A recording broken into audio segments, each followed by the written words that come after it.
ഒന്നേ മാത്രം നിൻ ജീവമൊഴികൾ മണ്ണിലെന്നാശ്വാസമായെന്നും മണ്ണിലെന്നാശ്വാസമാ എനിക്കൊരു തുണ നീയേ എൻ പ്രിയനേ എനിക്കൊരു തുണ നീയേ എനിക്കൊരു തുണ നീയേ എൻ പ്രിയനേ എനിക്കൊരു തുണ നീയേ ദുരിതം നിറയും മരുവിലെ വാസത്തിൽ എനിക്കൊരു തുണ നീയേ എൻ പ്രിയനേ എനിക്കൊരു തുണ നീയേ സിംഹത്തിൻ ഗുഹ എനിക്കേകിയാലും അഗ്നിയിലെന്നെ വലിച്ചെറിഞ്ഞാലും സിംഹത്തിൻ ഗുഹ എനിക്കേകിയാലും അഗ്നിയിലെന്നെ വലിച്ചെറിഞ്ഞാലും ഉള്ളം പകരും പ്രതിസന്ധ്യകളിൽ വീഴാതെ നിർത്തേണമേ എന്നെ വീഴാതെ നിർത്തേണമേ എനിക്കൊരു തുണ നീയേ എൻ പ്രിയനേ എനിക്കൊരു തുണ നീയേ എനിക്കൊരു തുണ നീയേ എൻ പ്രിയനേ എനിക്കൊരു തുണ നീയേ. കർത്താവായ യേശു തുണയായിരിക്കുന്നവരെല്ലാം അവന്റെ വിശുദ്ധ നാമത്തെ ഏറ്റവും അധികം സ്തുത്യമായിരിക്കുന്ന അവന്റെ ആ വിശുദ്ധ നാമത്തെ ഓർത്ത് നമുക്ക് അവനെ ഒന്ന് സ്തുതിക്കാം. നാം കഴിഞ്ഞ ആഴ്ച ചിന്തിച്ച വിഷയമല്ല ഈ ആഴ്ച ഞാൻ എടുക്കുന്നത്. അതിന്റെ തലേ ആഴ്ച നാം ചിന്തിച്ച വിഷയമായി കർത്താവിൽ ശരണപ്പെട്ട് മുന്നോട്ട് പോവുകയാണ്. നമുക്ക് ഒരുമിച്ച് പ്രാർത്ഥനയോടെ പ്രതീക്ഷയോടെ കർത്താവിന്റെ പാദപീഠത്തിലായിരിക്കാം. റോമാലേഖനം അതിന്റെ 9-ാം അധ്യായം അതിന്റെ 20 വാക്യങ്ങളാണ് നമ്മൾ കഴിഞ്ഞ ദിവസം ആധാരമായി എടുത്തത്. നമുക്കത് തന്നെ ഒന്ന് വായിക്കാം. റോമാലേഖനം 9-ാം അധ്യായം അതിന്റെ 20 വാക്യങ്ങൾ പെട്ടെന്ന് വായിച്ചാണ്. അയ്യോ മനുഷ്യ, ദൈവത്തോട് പ്രത്യുത്തരം പറയുന്ന നീ ആർ? മരഞ്ഞിരിക്കുന്നത് മരഞ്ഞവനോട് നീ എന്നെ ഇങ്ങനെ ചമച്ചത് എന്ത് എന്ന് ചോദിക്കുമോ? അല്ല, കുശവന് അതേ പിണ്ടത്തിൽ നിന്ന് ഒരു മാനപാത്രത്തിനും മറ്റൊരു പാത്രം അപമാനത്തിനും ഉണ്ടാക്കുവാൻ മണ്ണിന്മേൽ അധികാരമില്ലയോ? എന്നാൽ ദൈവം തന്റെ കോപം കാണിപ്പാനും ശക്തി വെളിപ്പെടുത്തുവാനും ശക്തി വെളിപ്പെടുത്തുവാനും യഹൂദന്മാരിൽ നിന്ന് മാത്രമല്ല ജാതികളിൽ നിന്നും വിളിച്ചു തേജസ്സിനായി മുന്നൊരുക്കിയ കരുണാപാത്രങ്ങളായി നമ്മിൽ തന്റെ തേജസ്സിന്റെ ധനം വെളിപ്പെടുത്തുവാനും ഇച്ഛിച്ചിട്ട് നാശയോഗ്യമായ കോപപാത്രങ്ങളെ വളരെ ദീർഘക്ഷമയോടെ സഹിച്ചുവെങ്കിൽ എന്ത്? നാം വായിച്ചത് കരുണാപാത്രങ്ങളായ നമ്മെ സ്വീകരിക്കേണ്ടതിന് ജാതികളിൽ നിന്നും യഹൂദന്മാരിൽ നിന്നും യേശുക്രിസ്തുവിലുള്ള വിശ്വാസത്താൽ ജനം യേശുവിനെ അറിഞ്ഞ് വിശ്വസിച്ച് രക്ഷയുടെ അനുഭവത്തിലേക്ക് വരേണ്ടതിന് കർത്താവായ ദൈവം യഹൂദന്മാരെ അല്പസമയത്തേക്ക് കോപപാത്രങ്ങളാക്കി മാറ്റി. മശികയെ തള്ളിക്കളഞ്ഞ, മശികയെ വേണ്ടെന്ന് പറഞ്ഞ, ഒറിജിനൽ മശിക അല്ലെന്ന് പറഞ്ഞ, അവനെ ക്രൂശിച്ച യഹൂദന്മാർ അന്ന് മുതൽ ഇന്ന് വരെ ദുരിതത്തിന്റെ ദുരിതമാണ് അവരുടെ ജീവിതത്തിൽ. കർത്താവിന്റെ മക്കളെ, നമ്മെ കർത്താവ് തെരഞ്ഞെടുത്തത് മഹാകരുണ നിമിത്തമാണ്. അതുകൊണ്ട് നമ്മുടെ പേര് കരുണാപാത്രങ്ങൾ എന്നാണ്. കരുണ ലഭിച്ചവരാണ് നമ്മൾ. ഒരിക്കലും ന്യായപ്രമാണം പറയുന്നു ജാതികളിൽ നിന്ന് ഒരു കരുണയും ദൈവം കൊടുത്തിട്ടില്ല, ദൈവം കൊടുക്കുന്നില്ല. യഹൂദന്മാർക്ക് ഏറ്റവും അലർജിയായ അല്ലെങ്കിൽ ഏറ്റവും തള്ളിക്കളഞ്ഞ ഒരു കൂട്ടമായിരുന്നു ജാതികൾ. എന്നാൽ കർത്താവായ യേശുക്രിസ്തു മുഖാന്തരം നമുക്ക് ലഭിച്ച ആ മഹാദയയാണ് കരുണാപാത്രങ്ങളായി നമ്മെ കർത്താവ് തെരഞ്ഞെടുത്തു. ഞാൻ കഴിഞ്ഞ ആഴ്ച വ്യക്തമായി പറഞ്ഞു, കരുണാപാത്രങ്ങളായ നമ്മെ കർത്താവ് തെരഞ്ഞെടുത്ത് കഴിഞ്ഞപ്പോൾ നമുക്ക് നമ്മുടെ പേര് മാറി, നാം മാനപാത്രമായി മാറി. 1 പത്രോസ് 2 6 തോന്നുന്നു, വായിച്ചേ. 1 പത്രോസ് 2:6.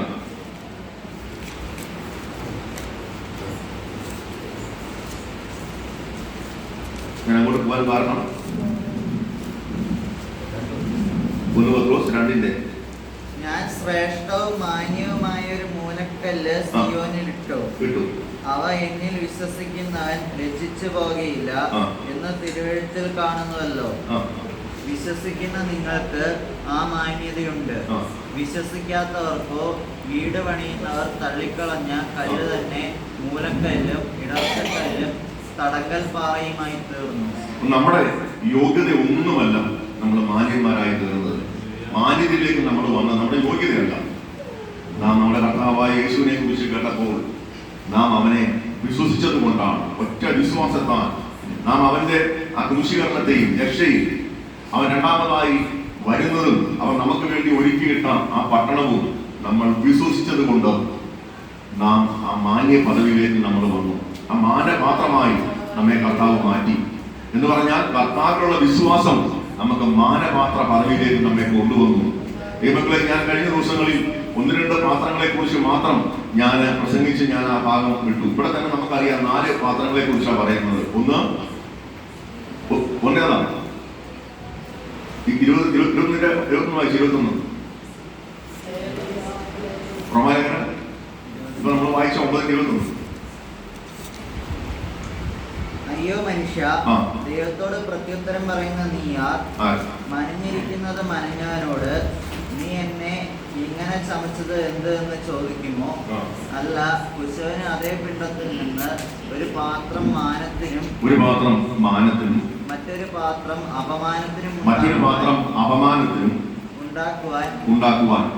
1 മാനപാത്രം, 2 അപമാനപാത്രം, 3 കോപപാത്രം, 4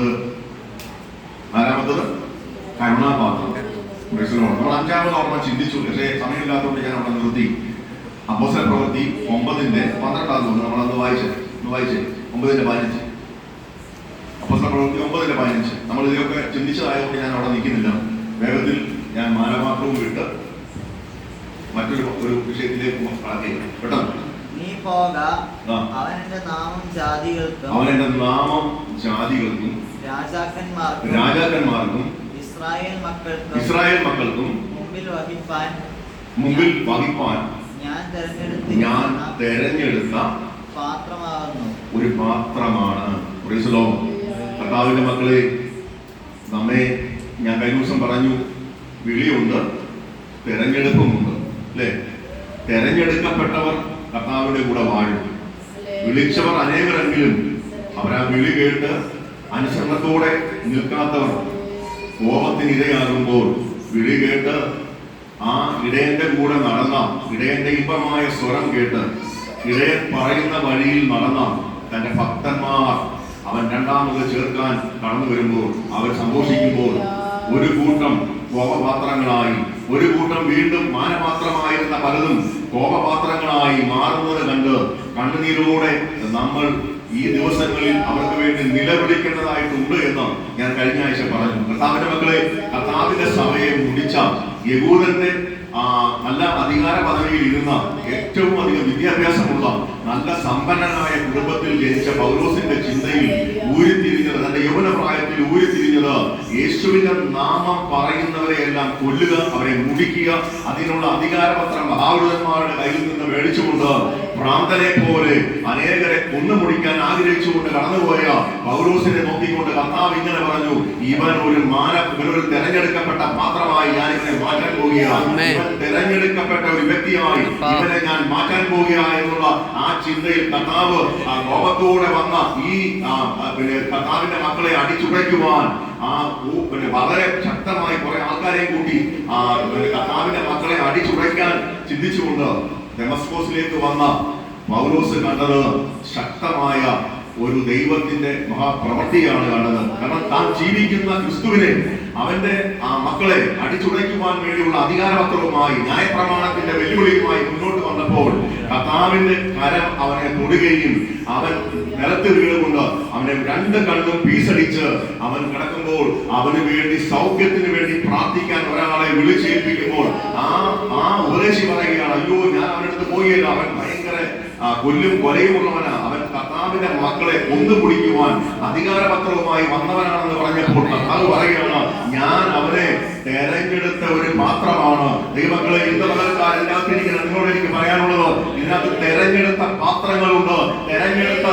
തെരഞ്ഞെടുപ്പിൽ നിന്നുകൊണ്ട് കർത്താവിന് വേണ്ടി ശക്തമായി ശോഭിക്കുമ്പോൾ തെരഞ്ഞെടുക്കാത്ത കുറെ എണ്ണം ഇന്നും പാപത്തിന്റെ രാഗമോഹങ്ങളിൽ കിടന്നുകൊണ്ട് പണത്തിനും പണത്തിന്റെ പുറകെ പദവിയുടെ പുറകെ ഓടി അസ്തമിക്കുമ്പോൾ ഒരു കൂട്ടം തെരഞ്ഞെടുക്കപ്പെട്ട ശേഷിക്കപ്പെട്ട ഒരു കൂട്ടം ജനം കർത്താവിനെ ഇന്ന് ആത്മാവിൽ ആരാധിക്കുന്നുണ്ട്. ഒരു കൂട്ടം ദേവദാസന്മാർ അവന് വേണ്ടി ഒരുങ്ങിയിരിക്കുന്നുണ്ട്. ഒരു കൂട്ടം ദേവദാസന്മാർ സഭയെ ഒരുക്കിയെടുത്ത് യേശുവിന്റെ സ്നേഹത്തെ കൊണ്ടുവരുവാൻ വേണ്ടതോടുമ്പോൾ ഒരു കൂട്ടം പാപത്തിന്റെ രാഗമോഹങ്ങളിൽ പെട്ടുകൊണ്ട് ആരാധിക്കുമ്പോൾ ഓർത്തു, എനിക്ക് വേണ്ടി ആശിക ഒരുക്കിയ ആ പട്ടണത്തിൽ ചെല്ലുവാൻ എനിക്ക് കഴിയുന്നില്ല. കാരണം തെരഞ്ഞെടുത്ത പ്രകാരം ജീവിക്കാതെ പാപത്തിലേക്ക് മാറുമ്പോൾ ഓർത്തുകൊള്ളുക വിശ്വാസിയെ, ഇന്ന് തള്ളിക്കളയുന്ന ഒരു ദൈവത്തെ വേണം നീ ആരാധിക്കുന്നതിനാണ്. ഇന്ന് പകൽക്കാലം നീ ആയിരിക്കുന്ന മണ്ഡലങ്ങളിൽ അവൻ തെരഞ്ഞെടുക്കപ്പെട്ട വ്യക്തിയാണെന്നുള്ള ഉൾബോധത്തോടെ അവനെ സേവിക്കുന്ന പോലെ സേവിച്ചില്ലെങ്കിൽ, അവനെ ആരാധിക്കുന്ന പോലെ ആരാധിക്കുന്നില്ലെങ്കിൽ, വിശുദ്ധിയിലും വേർപാടിലും അവനെ സേവിക്കുന്നില്ലെങ്കിൽ നിന്റെ ഗതി എന്താണെന്ന് ഈ തിരിച്ചറിയുന്നത് ആവശ്യമാണ്. ഇന്നത്തെ ഈ ലോകത്തിന്റെ ഇമ്പങ്ങളിൽ കുടുങ്ങുമ്പോൾ ഒന്ന് നീ ഓർക്കുക, നിന്റെ അകക്കണ്ണ് തുറന്ന് അവനെ കുറിച്ച് കണ്ടാൽ, ആ പഠനമൊക്കെ കണ്ടാൽ നീ ഒരിക്കലും പാപത്തിലേക്ക് മാറുകയില്ല. ഇന്നത്തെ കാലം ദൈവസാന്നിധ്യം നീ അനുഭവിച്ചറിഞ്ഞുകൊണ്ട് അവനെ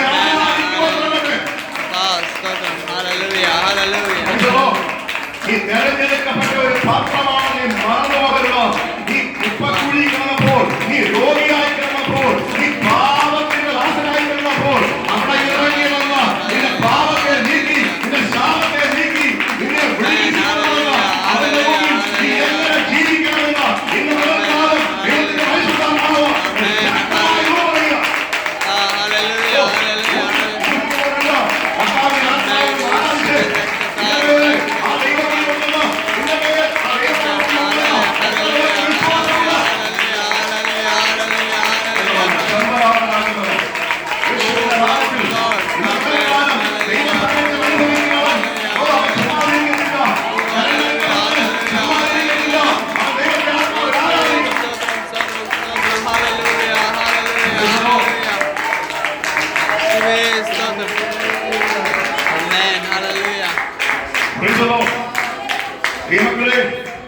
വിളിച്ച തെരഞ്ഞെടുക്കപ്പെട്ട പാത്രമായ പൗലോസ് പിന്നീട് താൻ പറയുകയാണ്, എന്റെ പ്രാണനെ ഞാൻ വിലയേറിയതായി എണ്ണുന്നില്ല. എന്നെ ഏൽപ്പിച്ച സുവിശേഷത്തിന് എന്നെ ഏൽപ്പിച്ച ആ സുവിശേഷത്തെ ഞാൻ ഫലമേൽപ്പിച്ചുകൊണ്ട് ഞാൻ എന്റെ പ്രാണനെ വിലയേറിയാത്ത എണ്ണാതെ ഞാൻ അവന്റെ വേലയ്ക്കായി ഞാൻ ഓടുക. ദൈവങ്ങൾ ഇത്രയും യേശു കഴിഞ്ഞാൽ ഇത്രയും കഷ്ടങ്ങളേറ്റ ഒരു വ്യക്തി ഭൂമിയിൽ ഇല്ല. യേശുവിന്റെ ക്രൂശീകരണം കഴിഞ്ഞാൽ യേശുവിനെ പോലെ കഷ്ടം അനുഭവിച്ച, യേശുവിനെ പോലെ അല്ലെങ്കിലും യേശുവിന്റെ ഏകദേശം ആ കഷ്ടങ്ങളിലൊക്കെ പങ്കുചേർന്ന ഒരു വ്യക്തിയാണ് കർത്താവിന്റെ ദാസനായ പൗലോസ്. താൻ തെരഞ്ഞെടുക്കപ്പെട്ട പാത്രമാണെന്ന് യേശു ക്രിസ്തു പറഞ്ഞപ്പോൾ ആ തെരഞ്ഞെടുപ്പിൽ നിന്നുകൊണ്ട് കർത്താവിന് വേണ്ടി അന്ത്യം വരെ ആ കാരാഗ്രഹത്തിൽ കിടന്നുകൊണ്ട് താൻ മരണത്തിലേക്ക് പോകുന്നത് കണ്ടപ്പോൾ ഇങ്ങനെ വിളിച്ചു പറഞ്ഞു, ഞാൻ പാനീയാതമായി ഒഴിക്കപ്പെടുന്നു, ഞാൻ നല്ല പോർ പൊരുതി ഓട്ടം തികച്ചു, വിശ്വാസം കാത്തു, ഇനി നീതിയുടെ കിരീടം എനിക്കായി എന്ന് പറഞ്ഞ മരണത്തിന് ഏൽപ്പിച്ചു കൊടുത്ത വീര പടയാളിയായിരിക്കുന്ന പൗലോസിനെ കുറിച്ചാണ് ദൈവത്തിന്റെ ആത്മാവ് നാം ഇന്ന് പകൽക്കാലം വായിച്ചത്. അവൻ ഒരു തെരഞ്ഞെടുക്കപ്പെട്ട പാത്രമാണ്. ദൈവങ്ങളെ എല്ലാത്തിരിക്കുന്ന നിങ്ങളെയൊക്കെ തെരഞ്ഞെടുത്തതാ കേട്ടോ. നിന്നെ വിളിച്ചതല്ല, നീ തെരഞ്ഞെടുക്കപ്പെട്ടതാ. രക്ഷിക്കപ്പെട്ട സ്നാനപ്പെട്ട് കർത്താവിന്റെ കൃപയിൽ നീ നകത്ത് വന്നിരിക്കുമ്പോൾ ഒന്ന് ഓർക്കണം, നിന്നെ എന്റെ അപ്പൻ തെരഞ്ഞെടുത്തതാ. പക്ഷേ നീ വീണ്ടും വീണ്ടും പാപത്തിന്റെ ചിന്തയിലേക്ക് പോയി ഈ ലോകത്തിന്റെ പാപ ചിന്തയിൽ കിടന്ന് നീ ശാപത്തിൽ വീഴുമ്പോൾ ഓർത്തു, നീ തെരഞ്ഞെടുക്കപ്പെട്ട പദവിയിൽ നിന്ന് തെന്നി മാറി യഹൂദനെ പോലെ ഒരു കോപാത്രമായി നീ മാറിക്കൊണ്ടിരിക്കുക. അതുകൊണ്ട് ഇന്ന് പകൽക്കാലം മാനസാന്തരപ്പെടണം. ഈ ഭൂമിയിൽ നീ നേടുന്നതൊക്കെ ക്ഷണികമാണെന്നും ഈ ഭൂമിയിൽ നീ നേടുന്ന ഒന്നും നിന്റെ കൂടെ പോരുന്നില്ല എന്നും നിനക്ക് നന്നായി അറിയാം. പക്ഷെ എങ്കിലും പിശാചിനോട് പറയുക, നീ വല്ല ഉണ്ടാക്കുക, നീ ഈ ഭൂമിയിൽ വല്ലതും നേട്, നീ ഈ ഭൂമിയിൽ കുറെ പണം ഉണ്ടാക്കുക, കുറെ വീടുണ്ടാക്കുക, കുറെ സ്ഥലം മേടിക്കുക എന്ന് നിന്നോട് പറയുമ്പോൾ നീ ഓർത്തു, നിന്നെ ചതിക്കുന്ന പിശാച് നിന്റെ പുറകെ നടന്നുകൊണ്ട് നിന്നെ കർത്താവിൽ നിന്ന് മാറ്റിക്കളയാൻ ശ്രമിക്കുക. തെരഞ്ഞെടുക്കപ്പെട്ട പാത്രമാണെങ്കിൽ തെരഞ്ഞെടുപ്പ് മനസ്സിലാക്കി ജീവിക്കണം. ഞാൻ കഴിഞ്ഞ ദിവസം പറഞ്ഞു അല്ലെ, കണ്ണൂരിൽ ഒരു തെരഞ്ഞെടുപ്പ് കഴിഞ്ഞ ദിവസം നടന്നു. കണ്ണൂരിലൊക്കെ ഇന്ത്യ ഉണ്ടായോ MP ഇലക്ഷൻ. ഒരു ഡിസ്ട്രിക്റ്റിൽ എത്ര പേരുണ്ട്? നമ്മുടെ ഡിസ്ട്രിക്റ്റിൽ 3 പേരെ നിർത്തി, മെയിൻ സ്ഥാനാർത്ഥികൾ. BJP ഒരാളെ, കോൺഗ്രസിൽ നിന്ന് ഒരാളെ, പിന്നെ മാർക്സിൽ നിന്ന് ഒരാളെ അല്ലേ. ഇവരിൽ 3 പേരും എന്ത് ചെയ്യപ്പെട്ടവരാ? അവരുടെ പാർട്ടിയാൽ വിളിക്കപ്പെട്ട് കൊണ്ട് നിർത്തിയവരാണ്. പക്ഷെ തെരഞ്ഞെടുത്തത് എത്ര പേരെയാണ്? എത്ര പേരെ തെരഞ്ഞെടുത്തു? ഒന്നുമില്ല. MP ആയിട്ട് എത്ര പേര് തെരഞ്ഞെടുത്തു? ഒറ്റയാളെ തെരഞ്ഞെടുത്തു അല്ലേ. ഇതുപോലെ കർത്താവായ യേശു പറയാ, വിളിക്കപ്പെട്ടവർ അനേകരുണ്ട്, എന്നാൽ തെരഞ്ഞെടുക്കപ്പെട്ടവർ ചുരുക്കം. ഞാൻ ചോദിക്കുന്നത്, ഈ രക്ഷയുടെ ബോട്ടിൽ നീ കയറിയിട്ടും നീ ഇന്ന് പാപത്തിലല്ലേ? നിന്റെ മക്കൾ ഗുണം പിടിച്ചിട്ടുണ്ടോ? നിന്റെ മക്കൾ ദേശത്തിന് അപമാനമാണോ? നീ ദൈവത്തെ അറിഞ്ഞിട്ട് എന്താ പ്രയോജനം സഹോദര? നിന്റെ മക്കൾ ദൈവത്തെ ആരാധിക്കുന്നില്ലെങ്കിൽ സഹോദരിയെ, നിന്റെ പ്രാർത്ഥന കൊണ്ട് എന്ത് ഫലമാണുള്ളത്? നീ എന്തിനാ പെന്തക്കോസ്തിൽ വന്നത്? പെന്തക്കോസ്തിൽ വന്നുകൊണ്ട് നിനക്ക് ഒരു ഗുണമില്ല കേട്ടോ. നീ പെന്തക്കോസ്തിന്റെ അനുഭവത്തിൽ ജീവിക്കണം. ഇന്ന് കുറെ പെന്തക്കോസ്തുകാരികളും ഉണ്ട്. അവർക്കൊന്നും സ്വർഗവുമായിട്ട് യാതൊരു ബന്ധവുമില്ല. അവർക്ക് ഈ ഭൂമിയിലെ നന്മകളും ഈ ഭൂമിയിലെ ജാതികൾ എന്തൊക്കെ ആഗ്രഹിക്കുന്നു അതുപോലെ അവരും ആഗ്രഹിച്ചുകൊണ്ട് മുന്നോട്ട് പോകുക. എന്നാൽ സ്വർഗത്തിലെ കർത്താവ് പറയുക, ഈ ഭൂമി ഒന്നും എനിക്ക് ശാശ്വതമല്ല എന്ന് ചിന്തിക്കുന്നു. ഇവിടെ ഞാൻ അന്യനും പരദേശിയുമാണെന്ന് പറയുന്ന ഒരു വ്യക്തിയാണ് സ്വർഗത്തിന്റെ ഏറ്റവും മഹിമയിൽ വാഴുന്നത്. അവനെ യേശുക്രിസ്തുവിനെ സേവിക്കാൻ കഴിയുള്ളൂ. അവനെ തെരഞ്ഞെടുക്കപ്പെട്ട പ്രകാരം ജീവിക്കാൻ പറ്റൂ. അവന്റെ മക്കൾ അനുഗ്രഹിക്കപ്പെടും, അത് നിശ്ചയമാണ്. അവന്റെ മക്കൾ പാപത്തിലേക്ക് പോകില്ല. അവന്റെ മക്കൾ പാപത്തിൽ വീണ് ആ ചെളിക്കുണ്ടിൽ കിടന്ന് പിന്നെയും നരകതുല്യം ജീവിക്കത്തില്ല. അമ്മയ്ക്കും അപ്പയ്ക്കും അവൻ ഒരു പാരയായി മാറത്തില്ല. നീ ഒരു പാരയായി കർത്താവിന് മാറിയതുകൊണ്ടാ നിന്റെ മക്കൾ നിനക്കൊരു പാരയായി മാറുന്നത്. ഓർത്തുകൊള്ളുക. ഞാൻ ഭയങ്കര മാനസികമായ പ്രയാസം ഉണ്ടാകും. പക്ഷേ സഹോദരന്മാരെ സഹോദരിമാരെ, ഇനി ഇങ്ങനെ പ്രസംഗിക്കാനേ എനിക്ക് പറ്റുകയുള്ളൂ. കാരണം നിങ്ങൾ ഇത്രയും നാളും ഇത്രയും വചനം കേട്ടിട്ട് 12 വർഷമായി വചനം കേട്ടിട്ട് മാനസാന്തരം എന്താണെന്ന് അറിയാത്ത പാലയത്തിരിക്കുന്നു. എന്തിനാണ് ഈ ഭൂമിയിൽ നിന്നെ വിളിച്ചതെന്ന് പോലും അറിയാതെ നീ പാപത്തിന്റെ അന്ധകാരത്തിൽ കിടന്ന് നിലവിളിച്ചപ്പോൾ നീ രോഗിയായി നിന്നെ പിശാച് ഒതുക്കി വെച്ച മണ്ഡലങ്ങളിൽ നിന്ന് ദൈവം നിന്നെ കൊണ്ടുവന്ന് ഈ സഭയിൽ കൊണ്ടുവന്ന് നിനക്ക് എല്ലാ നന്മയും തന്നിട്ട് നിന്നോട് മോനെ എന്നെ ആരാധിപ്പാൻ ആവശ്യപ്പെട്ടിട്ട് നീ ആരാധിക്കാതെ നീ ഇന്നും ആ പാപത്തിന്റെ വളഞ്ഞ വഴി നടക്കുമ്പോൾ നീ ഓർത്തു, ദൈവം നിനക്ക് അനുകൂലമല്ല, ദൈവം നിനക്ക് പ്രതികൂലമാണ്. തന്റെ ഭക്തന്മാർക്ക് വേണ്ടി അവൻ അനുകൂലമായ മുഖം കാണിക്കുമ്പോൾ തന്റെ ഭക്തി കർത്താവുമാരുടെ മേൽ അവന്റെ കോപം വെളിപ്പെട്ടു വരും. അതവന്റെ ഭവനത്തിൽ ആഞ്ഞടിക്കും, അവന്റെ എല്ലാ മേഖലയിലും ആഞ്ഞടിക്കും. നീ ഇന്ന് ഉണ്ടാക്കുന്നതൊക്കെ ദൈവത്തിന്റെ ഹിതപ്രകാരമല്ലെങ്കിൽ, പാസ്റ്ററായാലും വിശ്വാസിയായാലും ദൈവഹിതപ്രകാരമല്ലാത്ത എന്നെ ഉണ്ടാക്കിയാലും അതിലൊക്കെ നീ കണക്ക് പറയേണ്ട ഒരു ദിവസം ഉണ്ടെന്ന് മറന്നു പോകരുത്. അതുകൊണ്ട് കർത്താവിന്റെ മക്കളെ, നമ്മുടെ ജീവിതം വിശുദ്ധമാണെന്നും വിശുദ്ധിയും വേർപാടുമില്ലാത്ത ഒരു ജീവിതം കർത്താവിന് ആവശ്യമില്ലെന്നും നീ തിരിച്ചറിയേണ്ടത് ആവശ്യമാണ്. പെന്തക്കോസ്തുകാരനായിട്ട് ജീവിച്ചുകൊണ്ട് നിനക്ക് യേശുവിന്റെ വരവിന് ശേഷവും 7 വർഷം പിന്നെ മുമ്പോട്ട് കിടക്കുക. 7 വർഷം കൊണ്ട് നീ അനുഭവിക്കാത്ത ഒരു പീഡകളും ഈ ഭൂമിയിൽ ഉണ്ടാകത്തില്ല. അത് മറന്നു പോകരുത്. എന്നാൽ ഈ പീഡകൾക്ക് മുൻപേ, ഈ മഹോദരത്തിന് മുമ്പേ നമ്മെ ചേർക്കുവാൻ ഒരുവൻ വരുന്നുണ്ട് വാനമേഘത്തിൽ. രഹസ്യ വരവ് നാം മാത്രമേ കാണുകയുള്ളൂ. എന്റെ മക്കളായ നമ്മൾ മാത്രമേ കാണുകയുള്ളൂ. മറ്റൊരുത്തരും അത് കാണത്തില്ല. അതുകൊണ്ട് ദൈവങ്ങളെ വിശുദ്ധിയും വേർപാടും ജീവിക്കുന്ന നിന്നെ കർത്താവ് മാനിക്കും, മാനപാത്രമാക്കി തീർക്കുക ചെയ്യും. പക്ഷേ തെരഞ്ഞെടുക്കപ്പെട്ട പാത്രങ്ങൾ കോപാത്രങ്ങളായി മാറിക്കൊണ്ടിരിക്കുന്നത് ഇന്ന് കാണുന്നത് അല്ലെ. കുറെ പിള്ളേർ വീട്ടിൽ ഇരുന്നുകൊണ്ട് പിന്നെ വെള്ളിയാഴ്ച പ്രാർത്ഥന മുടക്കി വീട്ടിൽ ഇരുന്നുകൊണ്ട് പിള്ളേർ കാണിക്കുന്നതിനറിയാമോ? ഭക്തി കളിക്കുക, പയർ. ഞാൻ ചോദിച്ചപ്പോ ഒരുത്തൻ വീട്ടിൽ ഇരുന്നുകൊണ്ട് പയർ കളിക്കുകയാണ്, മറ്റൊരുത്തനും എന്റെ കൂടെ ഉണ്ട്. എന്നാൽ ഒരുത്തൻ കഴിഞ്ഞ വെള്ളിയാഴ്ച ഞാൻ പിടിച്ചപ്പോൾ അവനിപ്പം മാനസാന്തരപ്പെട്ടു. ദൈവങ്ങളെ മാനസാന്തരപ്പെടും. നീ ഗുണപ്പെട്ടാൽ നിന്റെ മക്കൾ ഗുണപ്പെടും, അത് ഉറപ്പാ. അവന്മാരെ ഏത് തെറ്റിൽ വീണാലും അവിടുന്ന് കർത്താവ് അവനെ വലിച്ചു കെട്ടിക്കൊണ്ട് വരും. പക്ഷെ നീ ഗുണം പിടിച്ചില്ലെങ്കിൽ നിന്റെ മക്കൾ എങ്ങനെ ഗുണം പിടിക്കും? അതുകൊണ്ട് ഓർത്തുകൊള്ളുക, കളിക്കുന്നത് ദൈവത്തോടാണെന്ന് നമ്മൾ മറന്നു പോകരുത്. നമ്മൾ ഓർക്കുന്നത് എന്താണെന്നറിയാമോ?